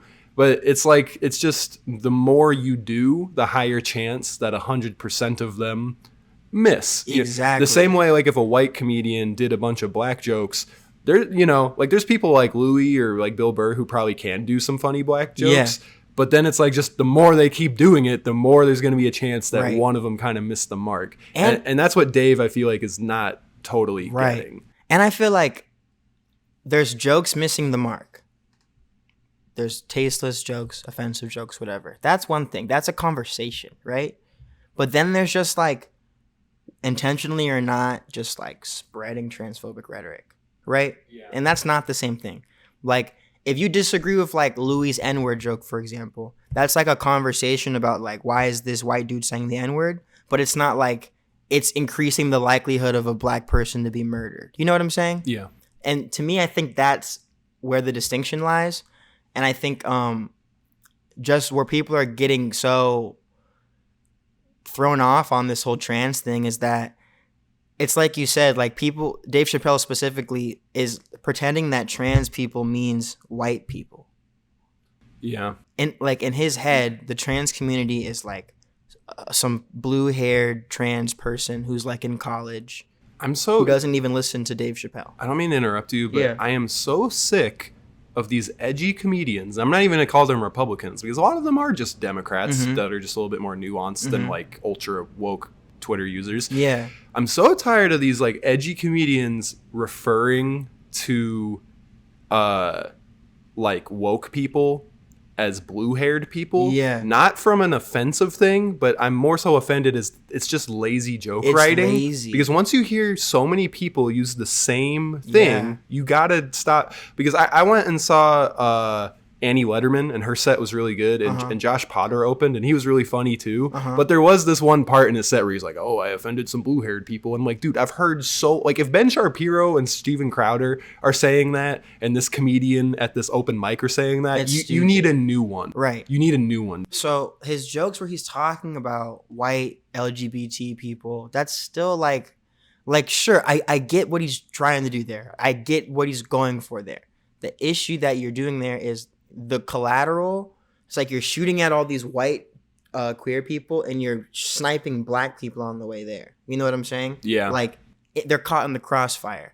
You make these jokes to normalize like transphobic ideas and like the transphobic like, you know, attitude of just like, well, I mean, it's just a fact, blah, blah, blah, blah. Yeah. And you don't realize that that's not affecting like, I mean, not at all, but it's if you look at the actual statistics, it's disproportionately affecting like a black trans woman in Baltimore, as opposed to like these liberal blue-haired white trans people in San Francisco or whatever that Dave Chappelle thinks is after him, you know? Yeah, this will be a little unrelated, but it's just an anecdote you made me think of. So I've been thinking about Norm Macdonald a lot lately since he passed. I think he was one of the funniest people alive. Yeah. And some controversy he got into was when Roseanne got canceled. So Roseanne was one of the people who publicly chastised Louis C.K. for getting canceled. And Norm is friends with both of them, you know, just being in the comedy community. And Norm was talking to Louis, and he convinced Louis to talk with Roseanne to try to make her feel better, you know, just kind of talk about what it's like to be like publicly derailed, you know. And Norm was doing this from a standpoint of, well, you know, what you guys are going through is not necessarily as bad as your victims or the people you've offended, you know, because those two obviously did very different things. However, you are going through something nonetheless. Like you're Sure. experiencing like emotional pain as a human being, and you know. And he was also taking the standpoint of like, I can like someone without agreeing with all that they do or represent. Yeah. You know. And in the news, it came out, Norm Macdonald defends Louis C.K. and Roseanne Barr. And when he was interviewed about it, he said, I'm not defending them. And they were like, well, aren't you helping them out? And he's like, yeah. He's like, I'm helping them and I'm not defending them. Yeah. He's like, I feel bad for them and what they did was bad. Yeah. And that's like a really, I feel like good, you know, I don't know. Sure, I yeah. don't know if there's much to go off of that. But It made me think of, I saw a Norm Macdonald quote the other day where because he has some famous trans jokes, and some of them are funny, some of them aren't. But he literally has a quote where he says, "I stopped making jokes about trans people because I don't want someone to hear my joke and go out and kill a trans person." Oh, he said that? He literally said that. Wow. Because it's not that complicated. Yeah. It's like, well, if my shit can be misinterpreted and spread shit that I actually am not trying to get across, if you're not trying to get that across, if people would just admit they were transphobic, we could just start there. We could start the conversation from there. But they think they're like loopholing it, like, well, it's just a joke. You guys are just sensitive. Yeah. And it's like, no. It's ironic, too, because Dave, his entire career arc was that he left the Chappelle Show because he felt that the wrong people were learning the wrong things from his sketches. Right. He was trying to do racial comedy, and he felt that racists were misunderstanding the jokes. Yeah. And now he's in this position where he's doing, like, you know, good, like, gender and sexuality politics-based jokes. Yeah. Mixed in with some not good ones. And, you know, comedy fans like me, I'm, like, laughing at the good ones. And then people who are your shitty uncle or learning the wrong lesson from the wrong jokes. Yeah. And like, but in this case, he's already been publicly put away. And so he's probably not going to learn the same lesson twice at this stage in his life. Yeah. So moving forward, it'll be interesting. I also think it's a cop out to make it all about canceling. It's such a cop out when they go like, oh, they're trying to get rid of me. It's like, no, we're not. We're just reacting. We react to everything. You said some shit on Netflix. It was on the front of Netflix. People saw it and we're reacting. Like, it's just such a weird like victim thing to be like, they're trying to get rid of me. It's like, it's really not that, bro. Like, we're just sounding off the same way we would sound off in support of you when you do great things, and which we did. You know, remember when you got that big ass deal and we all were supporting you? It's like, they're trying to enrich me. You know, like, it doesn't make any sense. We're just reacting. We just react to what the fuck's happening. I think that there's different styles of complaining about cancel culture. For some people, I think it's like they are worried it's going to happen to them for whatever reason, you know, so they're trying to do damage control. And then for other folks, it's all about like, we need nuance, you know, which I agree with, but people talk about it differently. They don't want nuance. They want don't cancel me. Yeah, and well, that's what's funny about the Trump app is they're saying like, this is the free speech app, but don't you dare do this. It's not nuance. My biggest concern with cancel culture is I just is less so cancel culture and more so just public discourse in general and how people treat each other as human beings. For sure. Because like my thing is like the way people handle talking about Kanye, I think then affects how you handle talking about like your mentally ill coworker or friend, because it kind of sets this foreign precedent to something you don't have experience with, that then when it does come up in your life, now you're like, oh, that's what crazy is and that's what this is. And so like with Dave, like I think he maybe is a little bit on that train of like, oh, well, if we're doing this to Roseanne, we're doing this to me, but then what is, you know, but then I think he's so in that alley that he's missing, like you said, the idea that he is fallible and maybe there just are some legitimate things. And what did we do to Roseanne? She like lost a show. So I kind of defend Roseanne a little bit because so she tweeted like some racist stuff, but she allegedly was really on Ambien or something. She was really fucked up on Ambien, which apparently this sort of thing has happened to a lot of people. Yeah. Now you could make the argument like, well, if that was deep inside of her brain, then maybe the Ambien just unlocked it, and these are her true colors. I try to take the standpoint that if somebody's fucked up on drugs, they're fucked up on drugs, and it's just there's that's kind of like a you know, you can't really know if they would ever think or say that. Sure. You know. And the other thing was she was a Trump voter. Okay. But when she talked about it, it kind of came so more from the standpoint that she just hated the direction the Democrats were going in. And so we canceled the Roseanne reboot, and then like talk shows called her crazy and basically were like, you're done. I have a very easy question about that. Yeah. Because think about this. We're talking about fucking Roseanne. Yeah.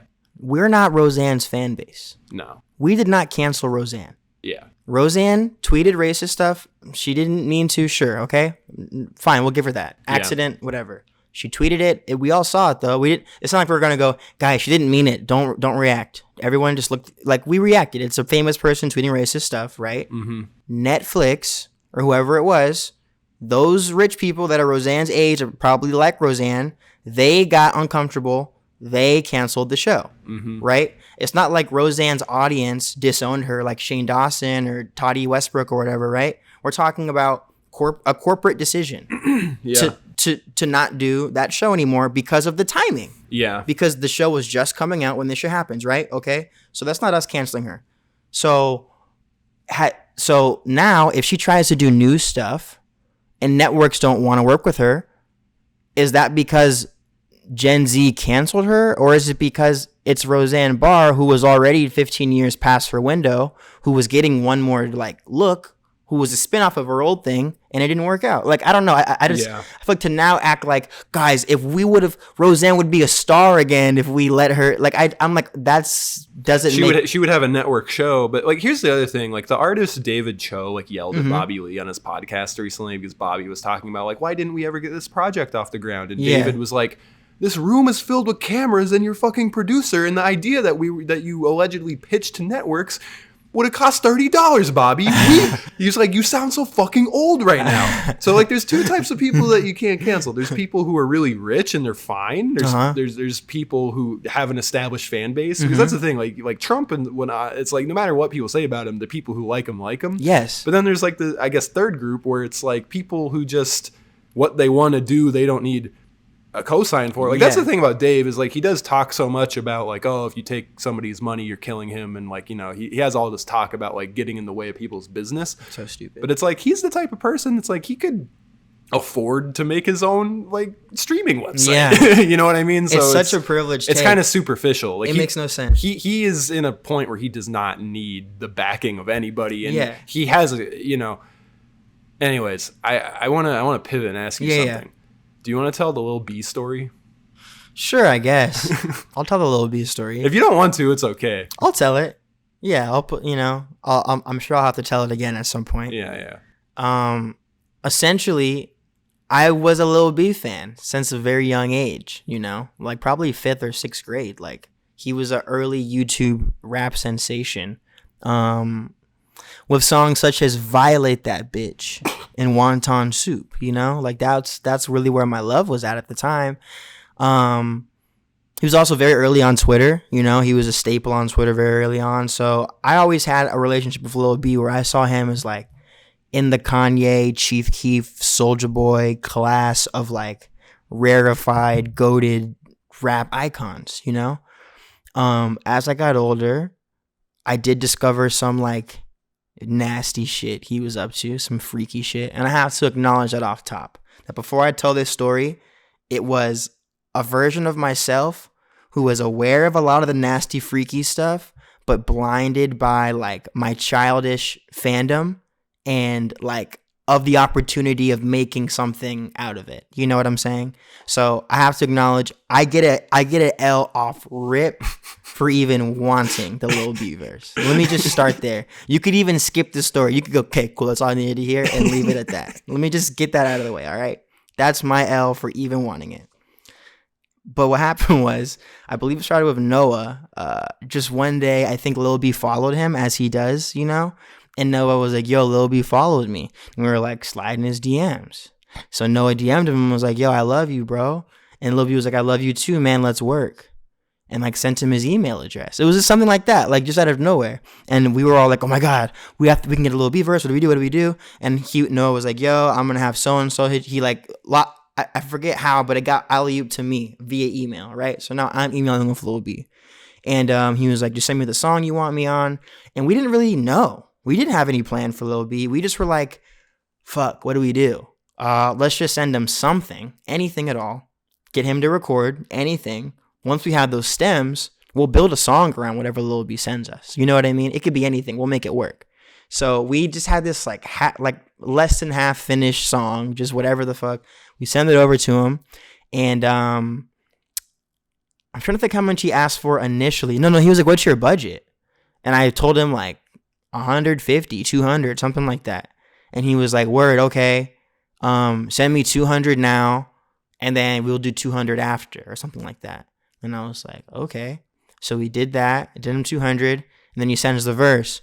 And it was very clearly a freestyle he had made in less than 5 minutes. Just no fact about it. He was just vibing. He didn't rhyme, I think, even the entire time.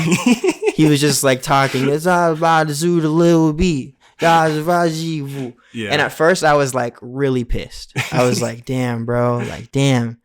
And then I showed the homies and they were like, we got a Lil B verse, nigga. Like, let's go. So we were all like, let's go. So I paid the other two and I'm like, yo, let's hype, like let's go. And then we were like, yo, we just need the stems. And I'm like, okay, cool. I'll get them. No worries, no sweat. Gotta get the stems. So I hit him and I was like, hey, bro, I really appreciate it. Do you think I can get the stems for this verse? And he was like, for what? And I was like, just so we can mix it and, you know, get it finished, you know, nothing, you know, a big deal. Cause we didn't want to tell him we're going to like put his shit on some other shit. So we're just like, just so we can mix it. I don't know. It's standard. We just paid for it. Send us the fucking stems. Yeah. And, he was like, it's going to be another 100 to clear it. And then another like blah, blah, blah. He asked for like another $150. No. He was like, send me some more to clear it. So I sent him like $50. And he was like, I'm like, nah, LOL, send more. And I was like, okay. And this is like over the course of weeks and Yeah. weeks. I don't have just a bunch of money. Wasn't he calling you like baby too? Yeah, He's like "QWERTY love you, baby, all this shit. And like, this is over weeks and weeks. I don't just have a bunch of money. I'm like working, getting paid, and then paying a little B. You know what I'm saying? Like, you know, like literally. So I sent like another $150. Now we're up to like $550, right? And at this point, I'm like, bro, like we just need the stems. Like, what's going on? And he's just like being so weird. I don't even remember all that he was saying because it was so triggering that I haven't read the messages in so long. Yeah. But he ended up getting like $800 out of me.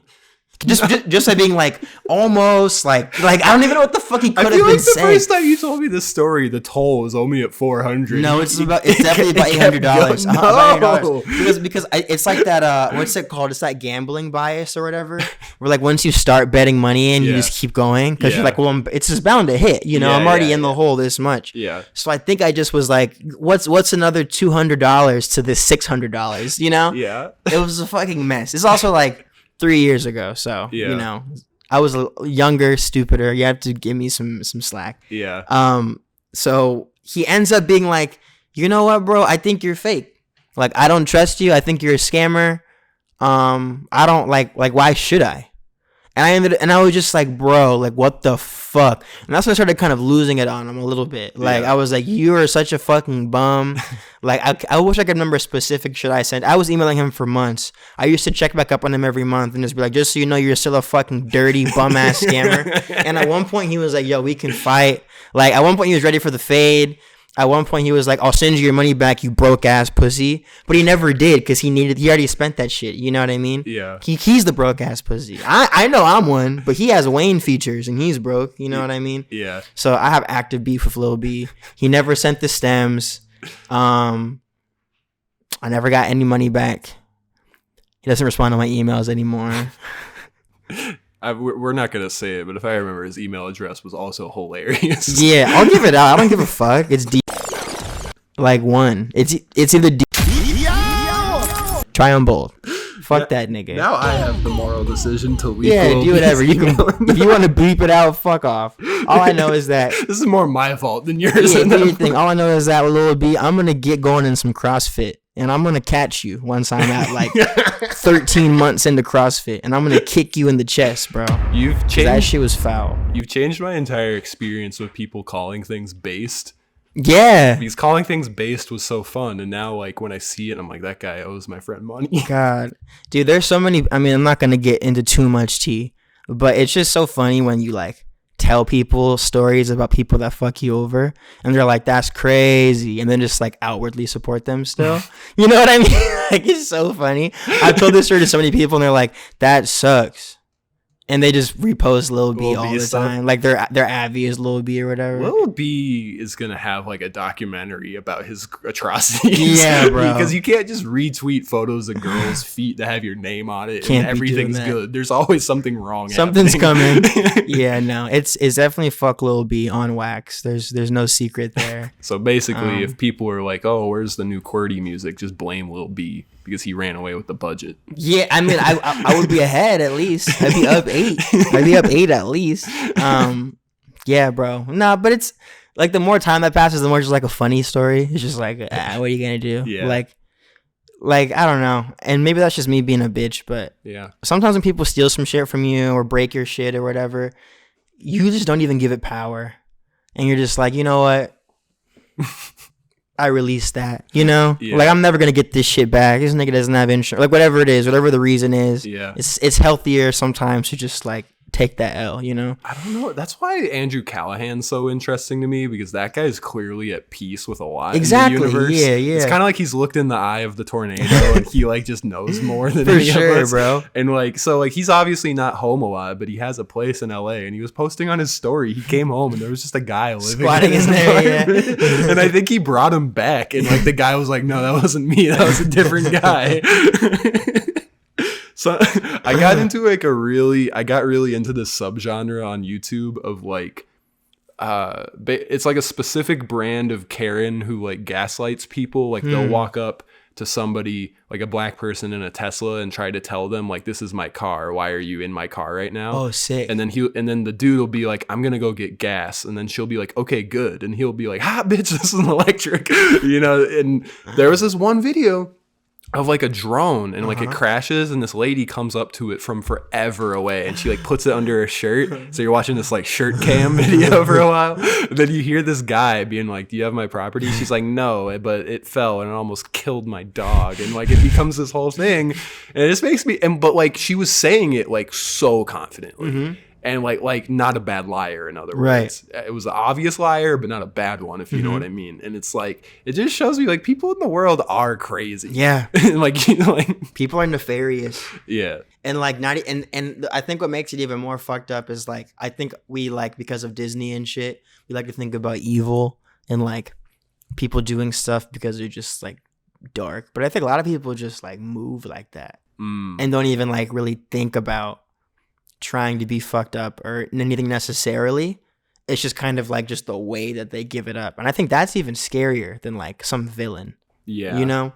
Well, yeah, we were definitely taught the thing. I think part of the reason why we have like such big like social media activist type people, for better and worse, like it's not necessarily good or bad, is like I think when we were kids we were taught very specifically, here's good and here's bad, and now because of that, like if people see something that is bad, they're like they address it, and like sometimes that goes right and sometimes it doesn't, but there definitely is that nuance, like you were saying, of like people who just carry a certain way. I think it was Malcolm Gladwell, Revisionist History, but I could be wrong. I think it was, though. He had an episode about fairy tales, and they were talking about how the actual old school fairy tales were not like the way we have them now, where like the underdog wins and it teaches you like be good and hold it down and like good things will happen to you. It didn't used to be like that. The old fairy tales were like sometimes seemed cruel or absurd, like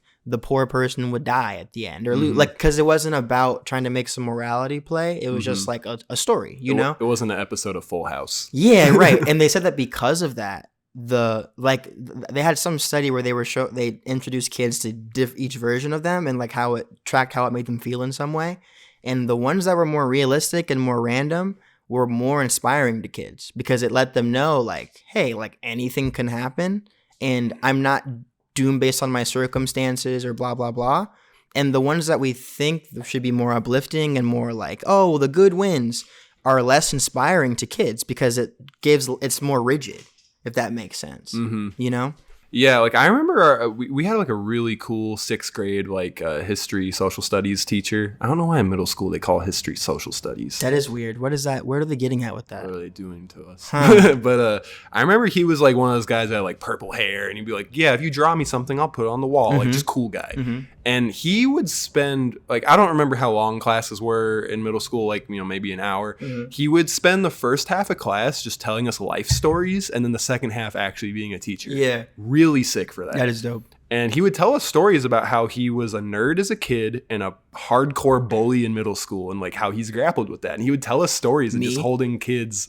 Yeah. Not hardcore. But. Yeah. Well, he was like, I would shove kids in chain link fences and like punch them. Yeah, nothing like that. And this is our teacher. Yeah, that's crazy. And it's like a level of trust too, because if anybody told the principal, he's done. Yeah. But he was a really cool guy. And because he had like a point, he wasn't just bragging. He was saying like this was fucked up and he learned from it.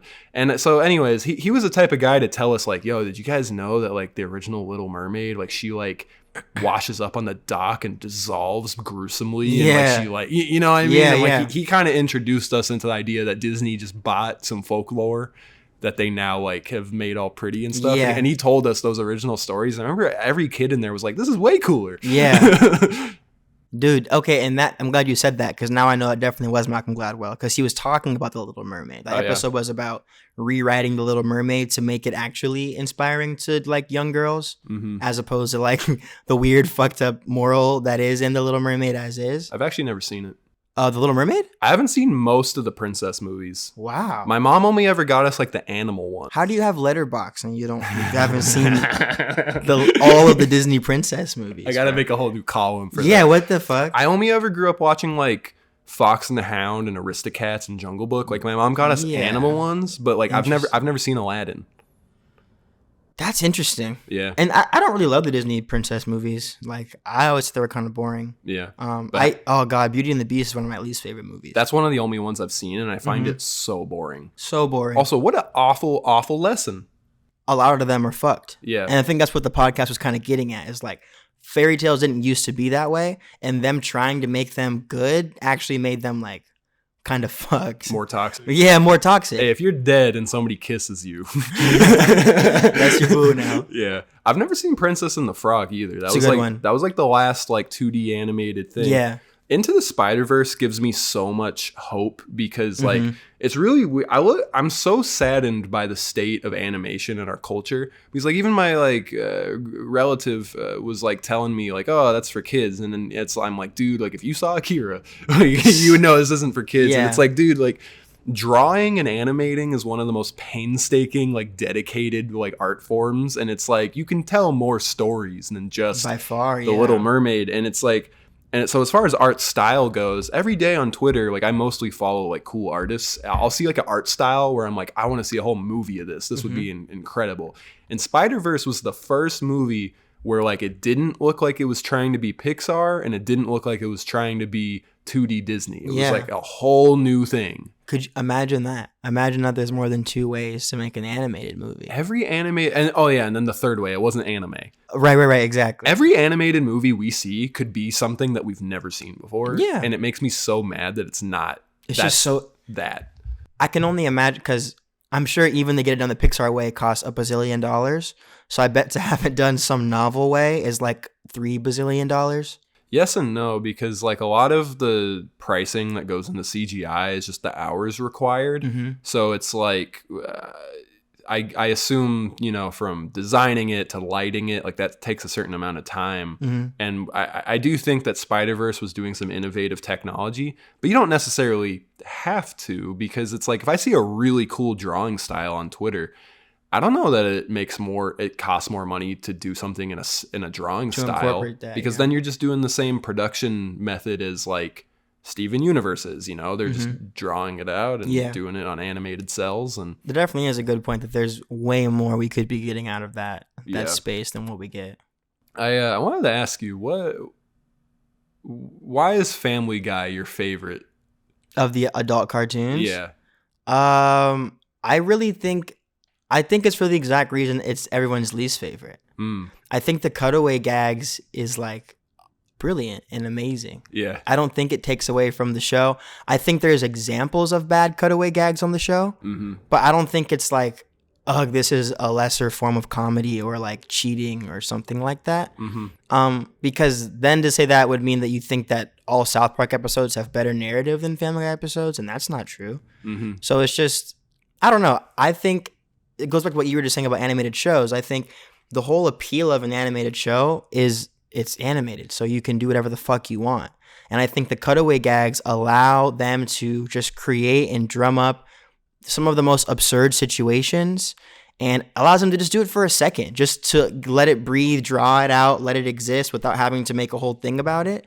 And some of my favorite jokes ever have come from that. Even if it was a reach, even if Lois said, wow, that reminds, some reach. Who Yeah, gives a fuck yeah. about the setup? Yeah. If one of my favorite ones is about it's like a pitcher, not a pitcher, like I think a second baseman that has no arms. And I don't even remember what the setup is, but it's just so fucking hilarious the way that joke is. Yeah.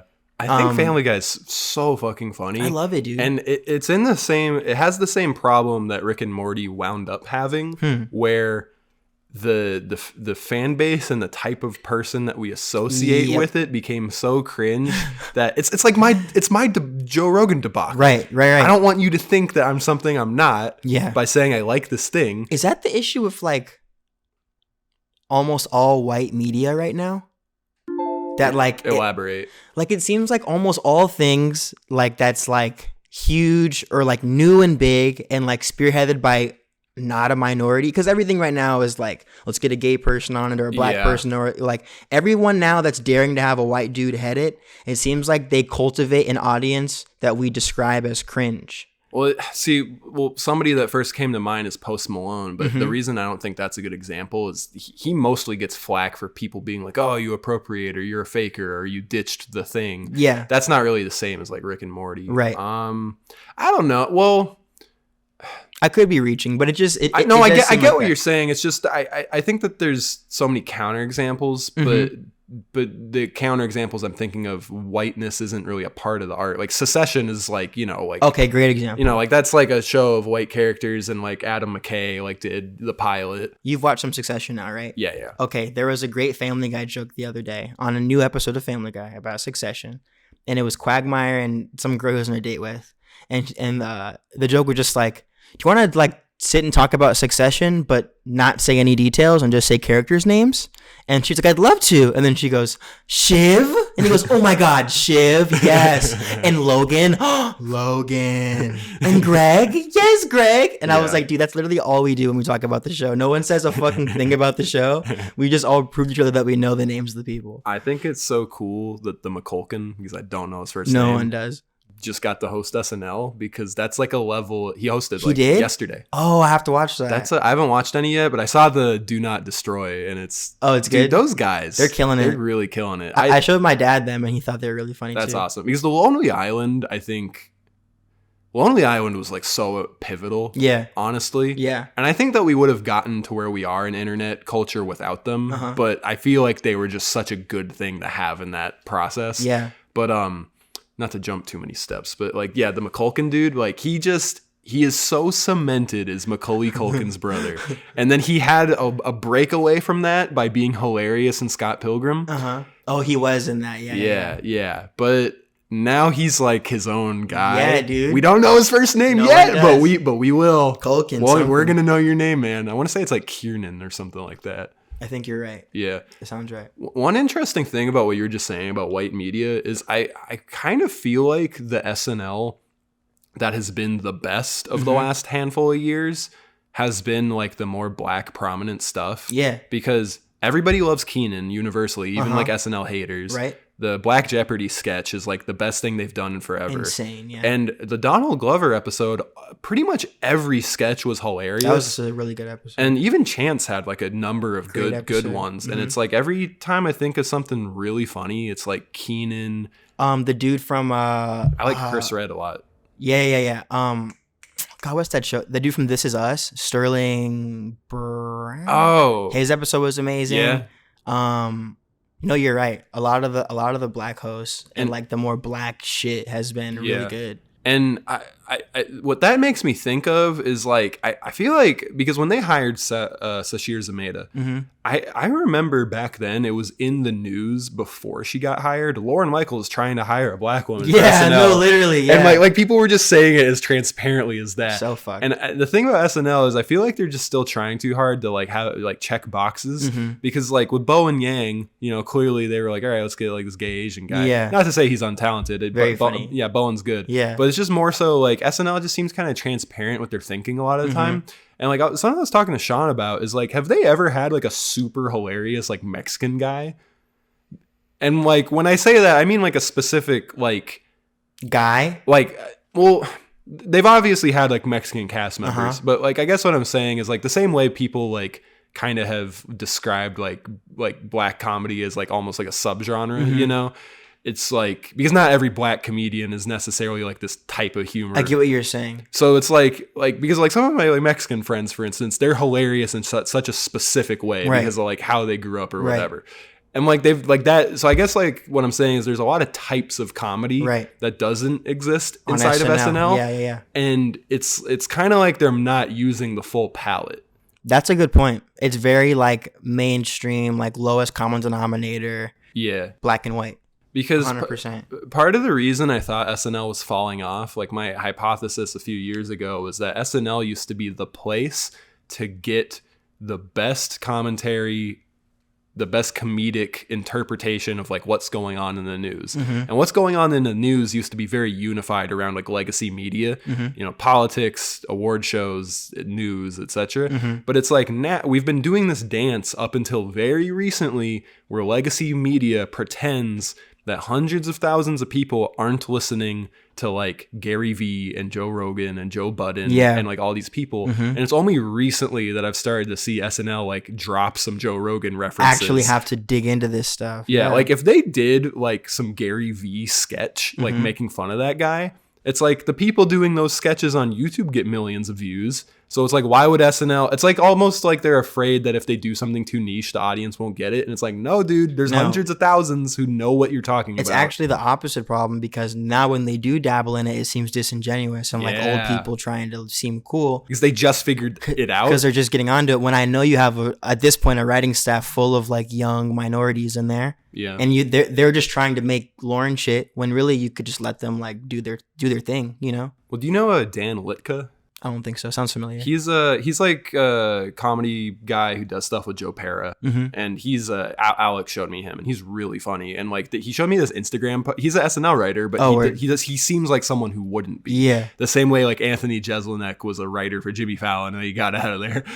And like this Dan Litka guy, like Alex showed me this Instagram sketch video of him being like, "Here's my failed Elon Musk sketch proposals," and they were all so like out of pocket and funny, and it's just like, man, it's a weird dilemma. I love that's one thing. That's one reason why I haven't fully gotten rid of the idea of maybe trying to write for SNL someday. The more I find out people that have written for that show that you would never guess. Yeah. Like Hannibal. Yeah, I was about to say Hannibal. You know, JB Smoove. He's on like those fucking Caesar Sportsbooks commercials and Curb and shit. He has a hilarious Howard Stern interview where he talks about when he was writing for SNL and how he's like known notoriously at SNL for having the funniest pitches and having zero of them ever make it into a show ever. Yeah. So they would just like, I'll be sitting there in the room and he'd be like, okay, so what about like a pirate with 2 eye patches? And the entire room would erupt into laughter. And then they'd go, no, we can't do that. Every single time, bro. Like they all would love it. And then Lauren just be like, no. This concept is why I respect Seth Meyers so much. Because like Seth Meyers, sure, his talk show maybe is like a little bit like boring to an extent, but it's so clear that he's just the biggest comedy fan and he like wants to support that type of behavior as much as he is allowed to. So like when John Mulaney came out wearing a trench coat just talking about like ghosts, he was like, go right ahead.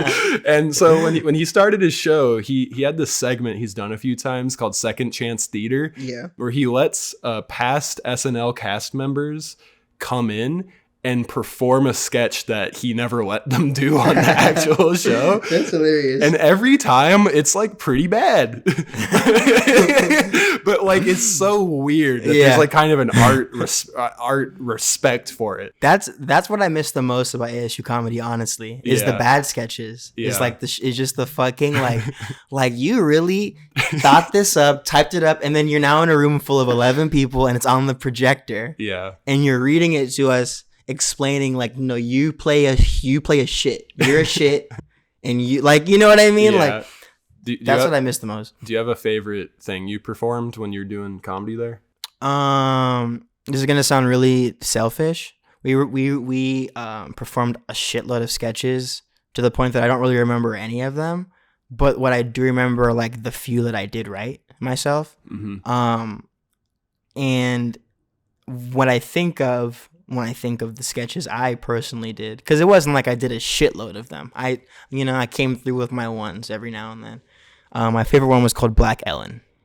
Have I told you about Black Ellen? Maybe. I don't remember right now. So basically, I was playing Ellen DeGeneres. Love it. But I was black, of course. And the whole bit was that I never said I was Ellen. I was just doing Ellen-y stuff. I think the announcer might have said it. And I was like, doing Ellen-y stuff. Yeah. But at the very end, my guest is like, oh my God, this is amazing. Thank you so much, Oprah. And then I just like it gets dead quiet and dead serious. And I like uppercut his head off his shoulders. And I'm like, I'm not fucking Oprah. And that was just the whole joke.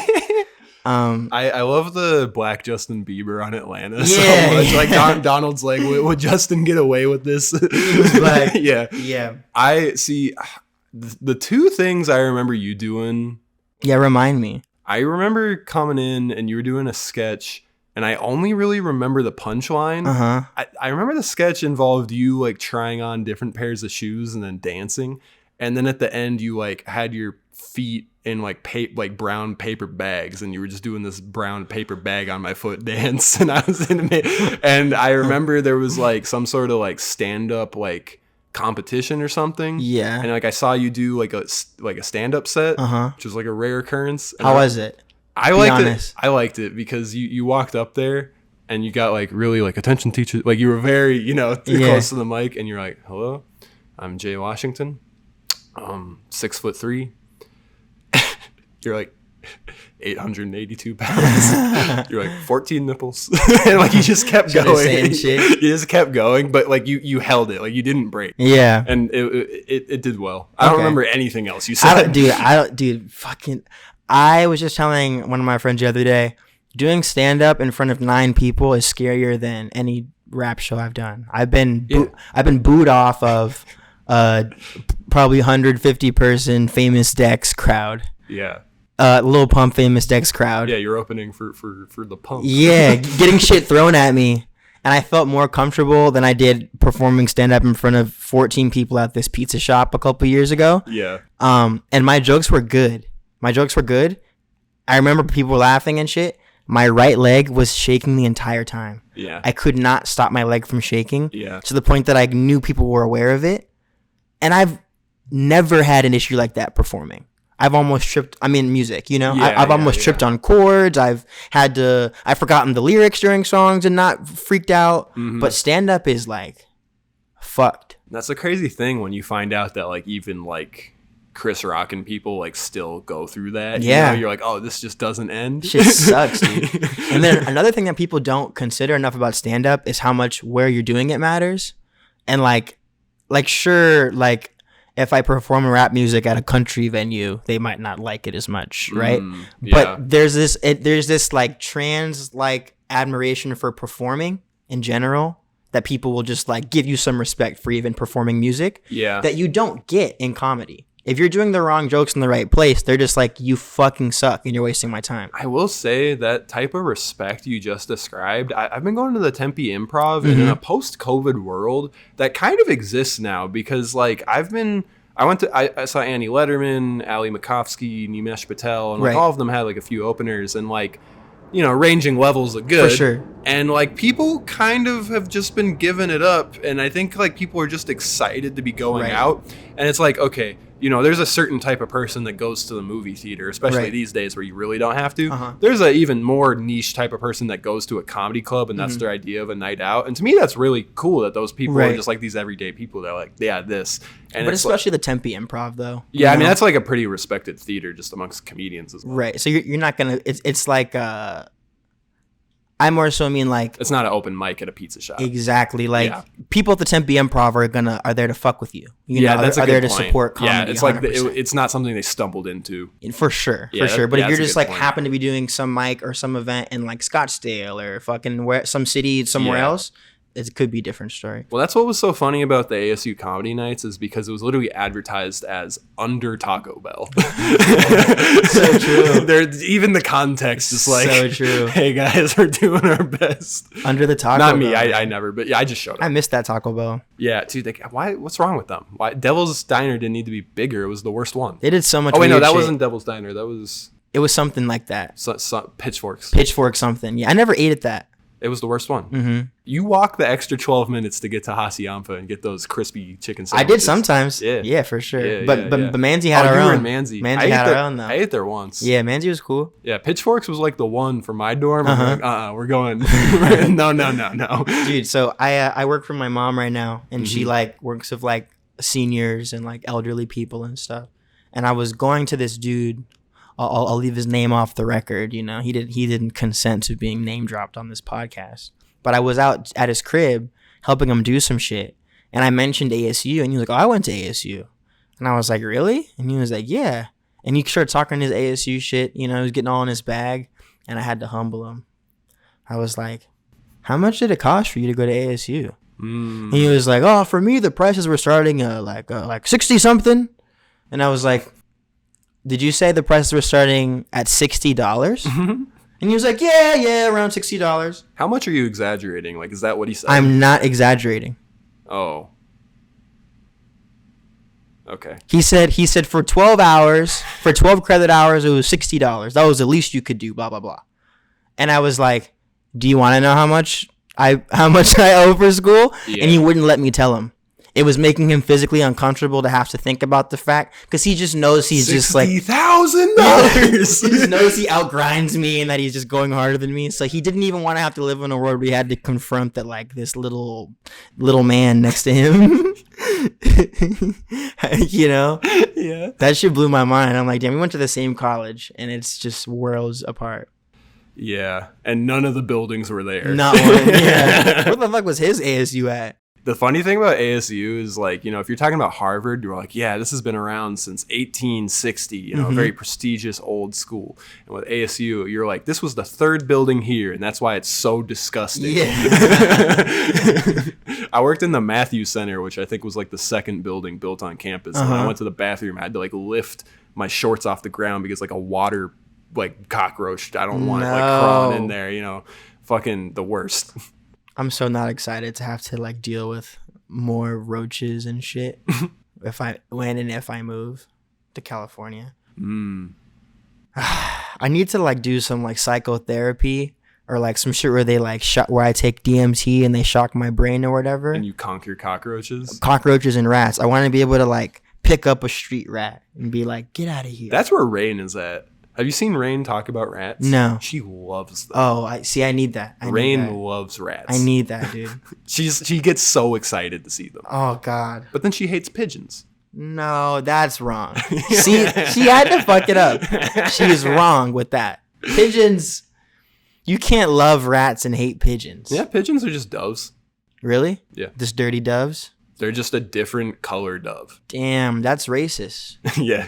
Fuck. Yeah, isn't that crazy? Yeah, that's literally racist. It's not even like a zebra horse thing. Like, no, pigeons just are doves. What's the zebra? Aren't zebras like mad small, but we like pretend they're the size of horses, but they're not? Well, I heard they're like donkey size. But in our you heard? I've never seen one. You've never seen one? I don't think so. You haven't gone to the zoo? I don't have like a memory of a zebra in my head, so I don't know. I've been to the zoo, but I don't know. I was at the Phoenix Zoo not that long ago. I thought you're not supposed to go to the zoo anymore. Okay, there's a... Okay. No. You're at the zoo in 2021? It's not SeaWorld. You're at the zoo. I thought the zoo I'll make my case. Oh, I'll make my God. case. I'll make my case. You're at the zoo in 2021? I'll make my case. They're going to get your ass. They're going to get you. PETA has everyone's ass. There's no ass that I think PETA PETA's the doesn't. ops too, though. Oh, yeah. No, I heard they PETA, kill mad dogs. They're way out of pocket. Yeah. Yeah, okay. Here's my zoo defense. Okay, let's hear it. The Phoenix Zoo, not all zoos are made equal. Okay.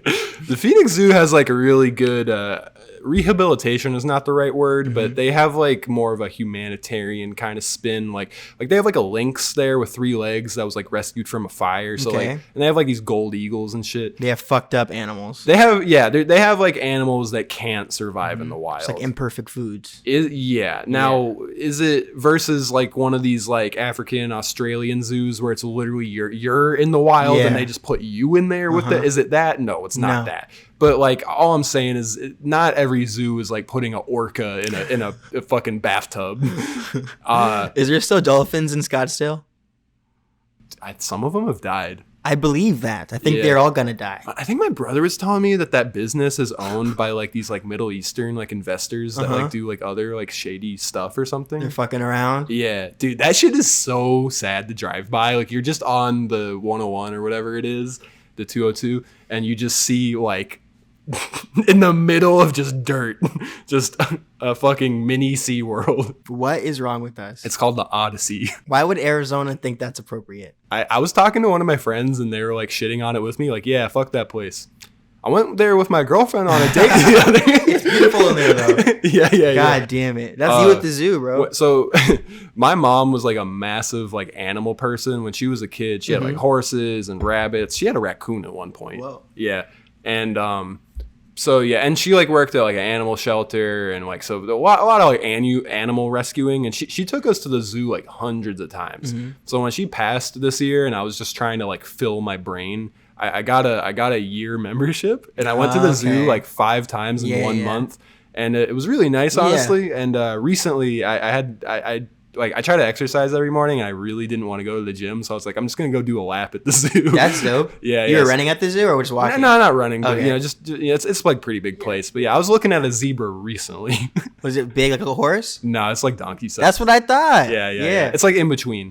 The main point I was making way back then is that zebras are not horses, but we act like they are. Oh, they're not even horses. No, they're not. They're zebras. Are they mules? Or they're zebras. They're just zebras. Yeah. Whoa. But pigeons are doves. Huh. Yeah. Wow. Really makes you think. I think like, I don't know. There's something about birds where I like have a lot of respect for birds, but I feel like I'm not supposed to interact with birds. I'm pretty much afraid of having an interaction with anything that's not a mammal. Yeah. If it has feathers or scales Yeah. or whatever frogs have, just... Ugh. A lot of the mammals too, though. I don't really want parts of a lot of the mammals as well. Well, if you want to hit me with a technicality, like, yeah, no, I don't really want to pet a dolphin either. Elephants? Oh. Baby elephants... They have eggs? No, right? No, those are mammals. Elephants, there's no elephant eggs. That sounds right, though, doesn't it? Elephant egg? It sounds like it would be a thing. Just keep digging your hole. I'm just saying like phonetically, elephant egg. That should be an album. Like, that should be your album. Elephant egg is like niggas be like, the follow up to Jumpdrive. The elephant egg, bro. Elephant egg. Don't hate on me. Baby elephants might be like my favorite animal. They're so cute. Like a golden retriever sized elephant. That's a thing. You want to see? Not like urgently. I believe you. Okay. You know. The thing about going to the zoo is there's so many things that aren't monkeys that people call monkeys, you know, from like chimps to orangutans and whatnot. And so there's this animal called the mandrill, and like, so I'm still confused on if mandrills and baboons are different things or if there's just like 2 names or whatever. But he's that fucking guy with the blue face and the orange nose and like the red ass, and it's a mandrill.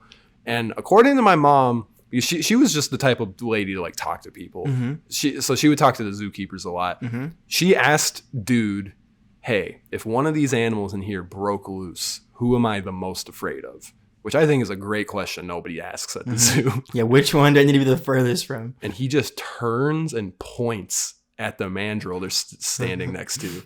And he was just like, if that dude got over that fence, he is ripping your face and your arm off like it was a branch.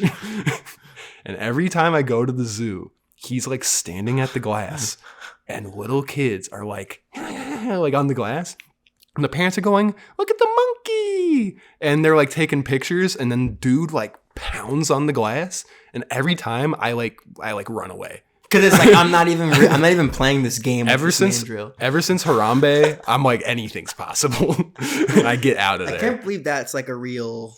Harambe? Yeah. Say that into the mic one more time. I can't believe Harambe is real. Like, it's been so many years that it's become this like folkloric thing. He got like a few thousand votes.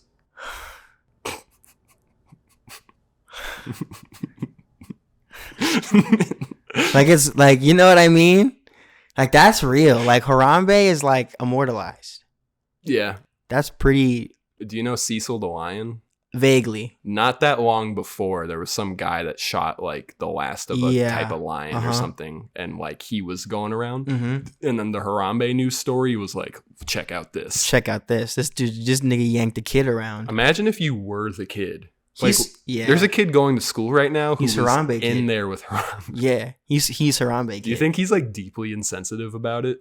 Well, he's probably still too little, but depends like, on what neighborhood he's in. It just depends on what. If he was in Awatuki. Yeah, no, if he's a Tukey kid, he's a little shit about it. He's a fucking little shit about it for sure. Yeah. Oh man, I was I finally finished Degrassi. Did I mention that to you? Yeah. I finished all of it, bro. How was it? I didn't go back to Degrassi Junior High. I think I have to do that still. That's I never watched Degrassi. Okay, so Degrassi Junior High is like, I think in the 80s or 90s. And that's like the original, you know? How long has it been, by the way? 2 hours and 7 minutes. Okay. Yeah, if we got to cut, just let me know. Yeah, we'll wrap up soon. I'm just having a lovely time. Yeah, me too. But Nice. so the original Degrassi's from before we were born, and it's like, you know, some like 80s vibes. The Degrassi that Drake was on, that era, some of the characters from the original Degrassi are now parents and teachers on the Degrassi that I watched. Right? They have to get Drake in there. Oh, right. No, you know what I'm saying. Well, he's now blown his load, and Degrassi's over. Yeah. So what happened was there's 14 seasons. Okay. Drake is on the first, like, I want to say 8 or 9. He probably gets phased out around like 8 or 9, I'd say. And after the 14 seasons, there's 4 Netflix seasons called Degrassi Next Class that pick up pretty much directly where the other 14 end. And I finished the Degrassi Netflix shit yesterday.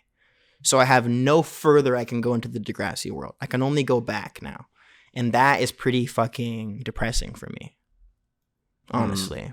And you watched all of it, or there's still more of this Netflix stuff you have? No, I finished the Netflix stuff yesterday. So the totality of Degrassi you've consumed. From Degrassi Next Generation 1 to everything that there is after that, I've watched all of it. I could go back to the 80s. I might, but my actual Degrassi era, I've completed all of it. Yeah. So if you have any questions. What was what was the biggest T? The biggest T in the whole entire Degrassi? Just personally, for you. Oh, the biggest T on a rewatch. There's this kid that later on in the show, this is post Drake. Yeah. Everything is pre or post Drake, right? Mm-hmm. Post Drake, there's this kid that commits suicide. And it's very like, it felt ahead of its time. And the way they handled it was like kind of complex. And they use it to have this character who is like a very innocent, bubbly blonde girl, like morph into this like adult version of herself that's like has mental health issues and anxiety and stuff. And one thing I always think is like a little bit weird and creepy about Degrassi, but like brilliant, is that it's like written around these kids' puberties, as weird as that sounds. Yeah, you and I talked about this. Yeah, so like there's some fucking insane level of premeditation that has to be going on in the show where they already know who the next kid is going to be even before he makes his first appearance on the show or before he becomes a main character. Like, for example, when Degrassi ends, one of the main characters is his kid Tristan. And Tristan's first appearance on the show is as an extra, just kind of popping up in the background, but I watched it on that IMDb TV thing. You have that? It's included in Prime Video. Oh, it's free? Mm-hmm. Oh. So when you pause on that shit, it shows all the credits. Yeah. So even on that one scene where he walks in for a second, you pause and it pops him up and shows him. And he becomes a main character like years later. So it shows that even then, everything was written and they're already prepping all these kids and like, he's this age and we have to get this shit going now. And then we're going to write for him to get older and skinnier. And that's weird. It's fucking crazy. Yeah. It's honestly like so impressive. And like, I don't know that you could do that equitably in today's world, you know? Yeah. Or, coming of age stuff is tricky in general. What's your favorite coming of age fiction in general? In general? Whether or not it's like salacious and degenerate or if it's like heartfelt and good. Is there such a dichotomy between like Perks of Being a Wallflower and Superbad? Yeah, that's a good point. Favorite? Probably like, I mean, I didn't see it until recently, but Scott Pilgrim ranks pretty high. Obviously Degrassi. I don't know if I'll count Scott Pilgrim just because it's like kind of like a fantasy like action. Yeah. Like it is, and it's also a comedy, but like most of the characters are in their 20s. It's really just Knives also, who's like the high school kid. But it definitely follows coming of age tropes and like that's like true. the arc they're taking of like this guy true. conquers himself type thing. I guess I'm like just thinking about like high school stuff because Yeah. like when you're a high school student, like I remember Perks of Being a Wallflower was like addressing like I'm sad and alone. Yeah. But then Superbad is just such a fucking perfect Yeah. funny representation of like being. I haven't seen it in a long time, but I fucked with Diary of a Wimpy Kid very heavy. Oh really? That was the movie. The movie, yeah. Whoa. Yeah. That's interesting. That was like a movie I was really into for whatever reason. I think they did 3 movies. I don't think I've seen the second or third. My little brother read the shit out of those books, and so I saw a few of the movies, I think, and like I don't have a strong opinion of them either way. I liked it a lot. I'm trying to think of a coming of age story. Probably Degrassi. It's probably the number one thing I can think of, to be honest. When you were a kid, how did you like All Grown Up, the Rugrats spinoff? I remember it. I think I liked it. There's a lot of shows like that, shows and music. It goes back to what I was saying earlier about just like how much shit we have consumed in our lifetimes. That was probably my actual favorite thing for like 4 months. And I just don't remember. But now that you mention it, I can definitely remember a phase where I was like religiously watching All Grown Up. Yeah. I just don't remember much about what the fuck was going on it. I don't know why, but there's almost no media I've consumed where I don't remember like most details. Really? Yeah, that's like, I don't know why my brain works like that, but I remember. Fuck, that's lucky. I remember the episode of All Grown Up where Tommy is hanging with the cool kids and they go to a museum for cardiovascular disease, and the cool kid is like stuck inside of a big heart, and then he has to like get him out, and then the cool kid is like, That's a gift, bro. And a curse because there's so much gunk in there. I bet you're right. Well, because I can think of like some of my favorite shows that I watched every single day, and I couldn't tell you, like that 70s show, for example. I watched the shit out of it. I've seen every episode of it. I used to watch it every day after school on the N in my Degrassi era, and I could not tell you anything about it. I don't remember anything. So Eric Foreman. There's Eric Foreman. There's Kelso. Yeah, who's banging Jackie. And then Hyde. Jackie's a Scientologist. In real life? Yes. With Ashton Kutcher? Yes. Wait, what do you mean with Ashton Kutcher? He's one too? You mean Mila Kunis? No, Jackie. No, not Jackie. Oh, no, I thought you said Eric Foreman. What was his girlfriend's name? Donna. Donna is a Scientologist. Oh. Yes. All right. She doesn't have a big enough reach. That's fine. Yeah, she's a Scientologist. And they canceled, what's the other dude's Danny name? Matheson. What did he do? Hyde. He raped someone. Oh. Yeah. He went to trial like not that long ago. Yikes. Yeah. Really bad. Damn, dude. Oh, he's the Scientologist. So is Donna. Oh, for a fact. That's crazy. Yeah. That's weird. 2 in one group. Yeah. 2 in one group is a bad. That's fucked up. Really bad ratio. You know something that's crazy about that 70s show? You remember Fez? Yeah. Okay. What was the one recurring joke about Fez? He wanted bitches. What's the second recurring joke about Fez? That he's foreign. Yeah. Okay. Where's he from? We don't know. And that's the joke, right? Yeah. You know where he's from in real life? Where? He's just some Mexican guy. I believe it. And the whole joke was Fez, this crazy foreigner who knows what he's saying. Wait. You mean like in the canon of the show? I mean in the canon. Wilmer Valderrama is Mexican. In real life. Okay. Yeah. Got you. I knew his name was with a W. Yeah. I didn't. That you impressed me right there. He was the host of Yo Mama, so. He also voiced Handy Manny. That's Handy Manny. Didn't know that. Yeah. Good credits. I feel like we're just one-upping each other. Yeah, you win. You win with facts. that one. No, the Yo Mama thing's like pretty good. But I just like in retrospect remember thinking like watching that show and like laughing at it as a middle schooler and like there was just this fucking joke of like Fez, this crazy guy who knows what country he's from. He's just some Mexican guy. Dude. Yeah. But they're in like what, Wisconsin? Yeah. So that might hit differently than it does for you from Marcos. Yeah, they're concerned about the Canadian border. They're like, well, I don't know where. We never even heard of this dude before. I remember thinking I was so smart when I figured out what that Fez meant. What does it mean? Foreign exchange student. Whoa. Yeah. That's not his name? No. Allegedly. Whoa. That's crazy. That's they call him Fez because it's Yeah. foreign exchange student. Allegedly. You just made me think about Ed and Eddie and Double D. Double D? Yeah. Clever name. Yeah. Yeah. That show, I think, is strongly in my top 5 favorite cartoons all the time. Gotta be. Yeah. I think that it has the funniest sound effects of like any cartoon. True.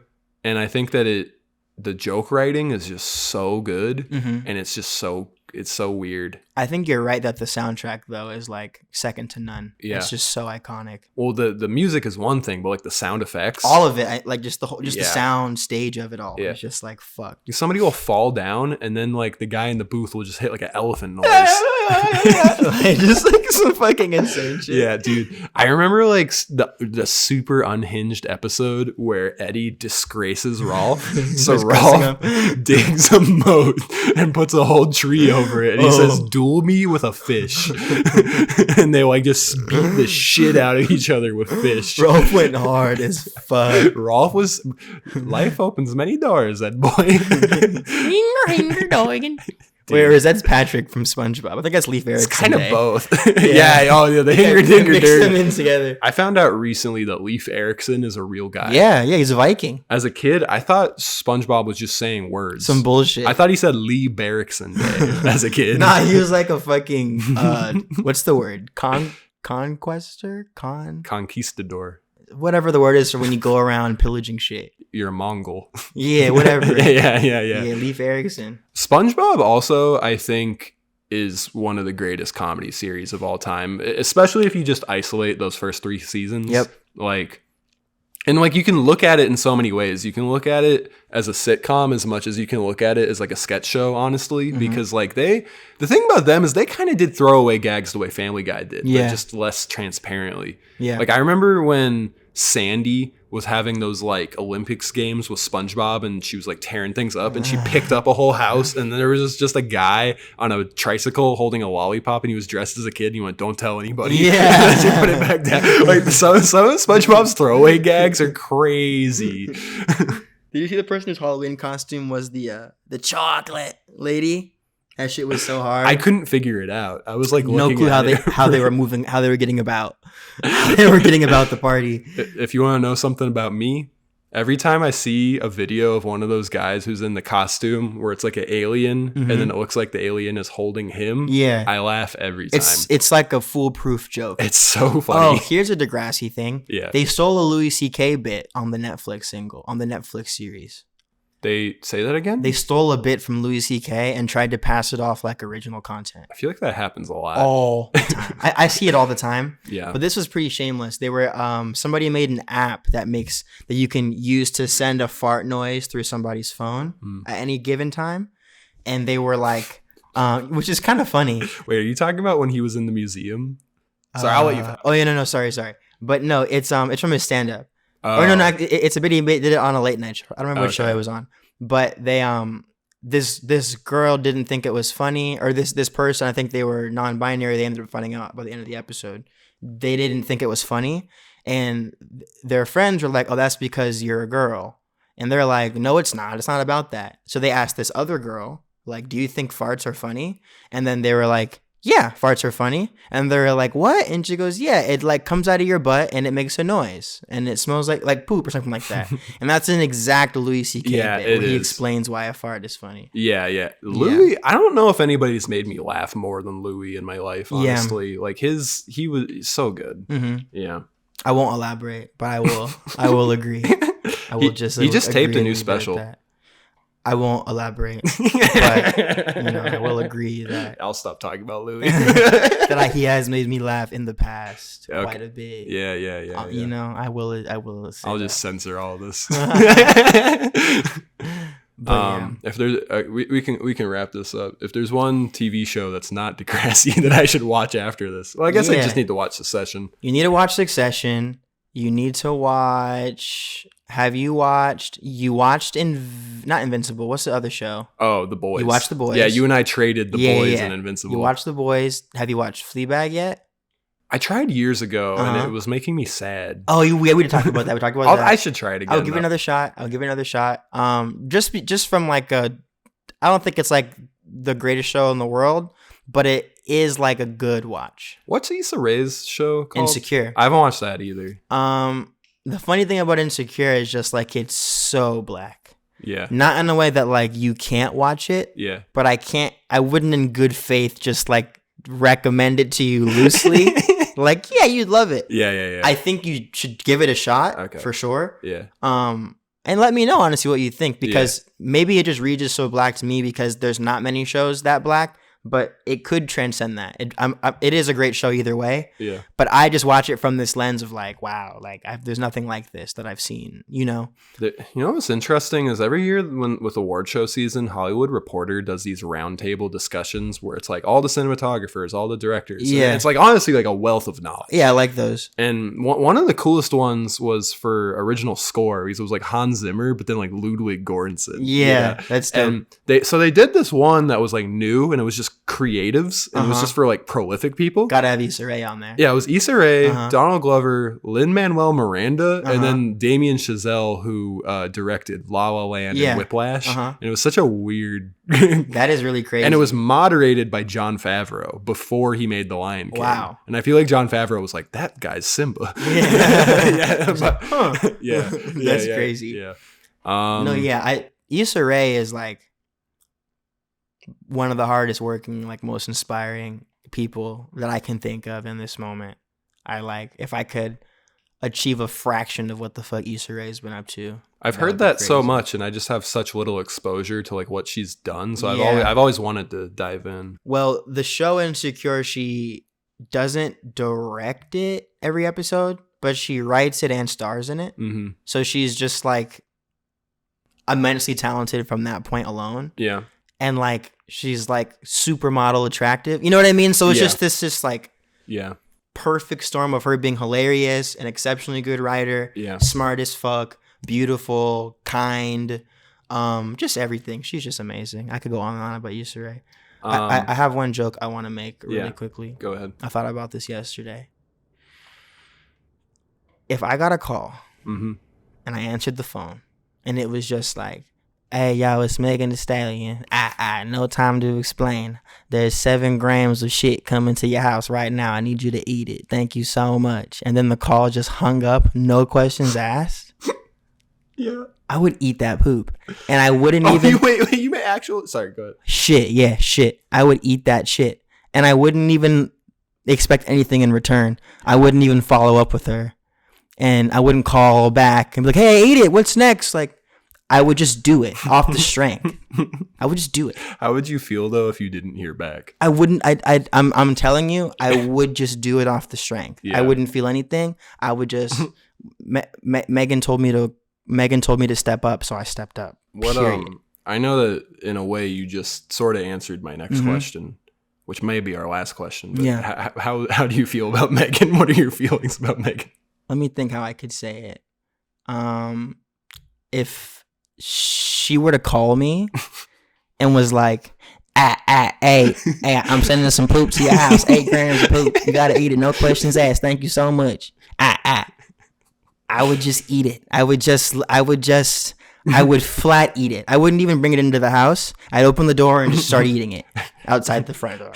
Remember when Twitter was saying that she was dating G-Eazy? Was that real? I don't think it was real. I think she just kind of wanted to get under our skin. They might have been working on a record or something like that. It worked. I was triggered. I thought it was real for like a month. Yeah. I don't think it was real. I don't think so.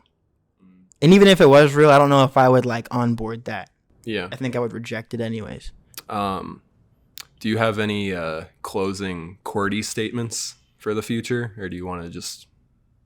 I mean... Might as well not. Yeah. Because we didn't really talk about it. That's what I was thinking. Yeah, so I might as well not. So no, I don't. So for all the people who waited for me to ask him about about being QWERTY. Yeah, you can blame Zane. You could have asked an hour ago and who knows. But I feel so biased because you're betting on both sides. So you use your platform to uplift me, you're really uplifting yourself. And that's nefarious. And we would be able to see right through that. Well, I can't be like, what are you working on? Because I know. Because you know. I think the only way to keep it honest is you'd have to use your platform to rip me apart and pick at my flaws. That'd be crazy. Should we start the Zane QWERTY beef? So then, when let me come at you first. Every time I come to Zane's house, oh my god, he opens the door and he's smiling at me and he's like, hey. And then he chuckles at me a little bit. I'm a nice guy. And I don't know another way he should be doing it instead. That's what I asked. But there's something about the way he's doing it, right? That's just yo, you invited me here. So I'm here now. So you say that it makes it seem like I didn't know you were coming. It makes it seem like you open the door and you're just it's hey. All right. Well, not to air you out. Air me out. That's what we're starting. You were 40 minutes late because you were eating a pizza. I was waiting for the pizza. So what I said before I said, hey, was this guy. And that was a little bit of this guy just ate a whole pizza. Half the pizza, first of all. Yeah. And it was the wait for the pizza. There was a guy in front of me in line paying for 7 Blaze pizzas. You know how long that fucking takes. That's like Chipotle, but way worse. Yeah, that shit took fucking forever. And I do apologize for being late. It's okay. There, our beef started. This is perfect. I'm a little upset with you. So I usually start the podcast in the edit where I'll take the most like salacious thing and I'll put it at the front to get people to watch. To close us out, do you want to just like say some like clickbaity things? Yeah. Here, I'll start. I'm never gonna look at him the same way. I was thinking the same thing. I had personally never seen a vagina that large. Personally, and that's just me. And hopefully everything's good. Let me try something else. Yeah. He said that to you? Yeah, and he was dead sober. 100% sober. That's the more fucked up part. Yeah. Yeah. Let me think what else. Honestly, I do think Sora's sexy. I do. I honestly do. Sora's a child, though. This interview's over. That's the last thing you get to say. The mic's still going if you want to close this thing. I don't actually think Sora is sexy. I don't think Sora is sexy. Alright. Peach is sexy. Not sexier than Rosalina. Rosalina's like 6'8", dude. Have you peeped that? I'm 6'5". I want that. Peach is like a good 5'11". What about Daisy, though? Daisy is kind of a wave rider. You know what I mean? My camera's off already, but They're just kind of a wave rider. You know what I mean? I don't know what that word means. Like, get your own drip. She just has Peach's drip in yellow. That's weak as fuck. Get your own fucking sauce. Camera's not even on, but Rosalina, Daisy, Peach. That's like saying that I don't have it. All right. Well, this was great.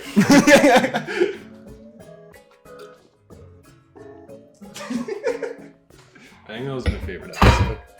That was a good conversation. Yeah, I had a good time.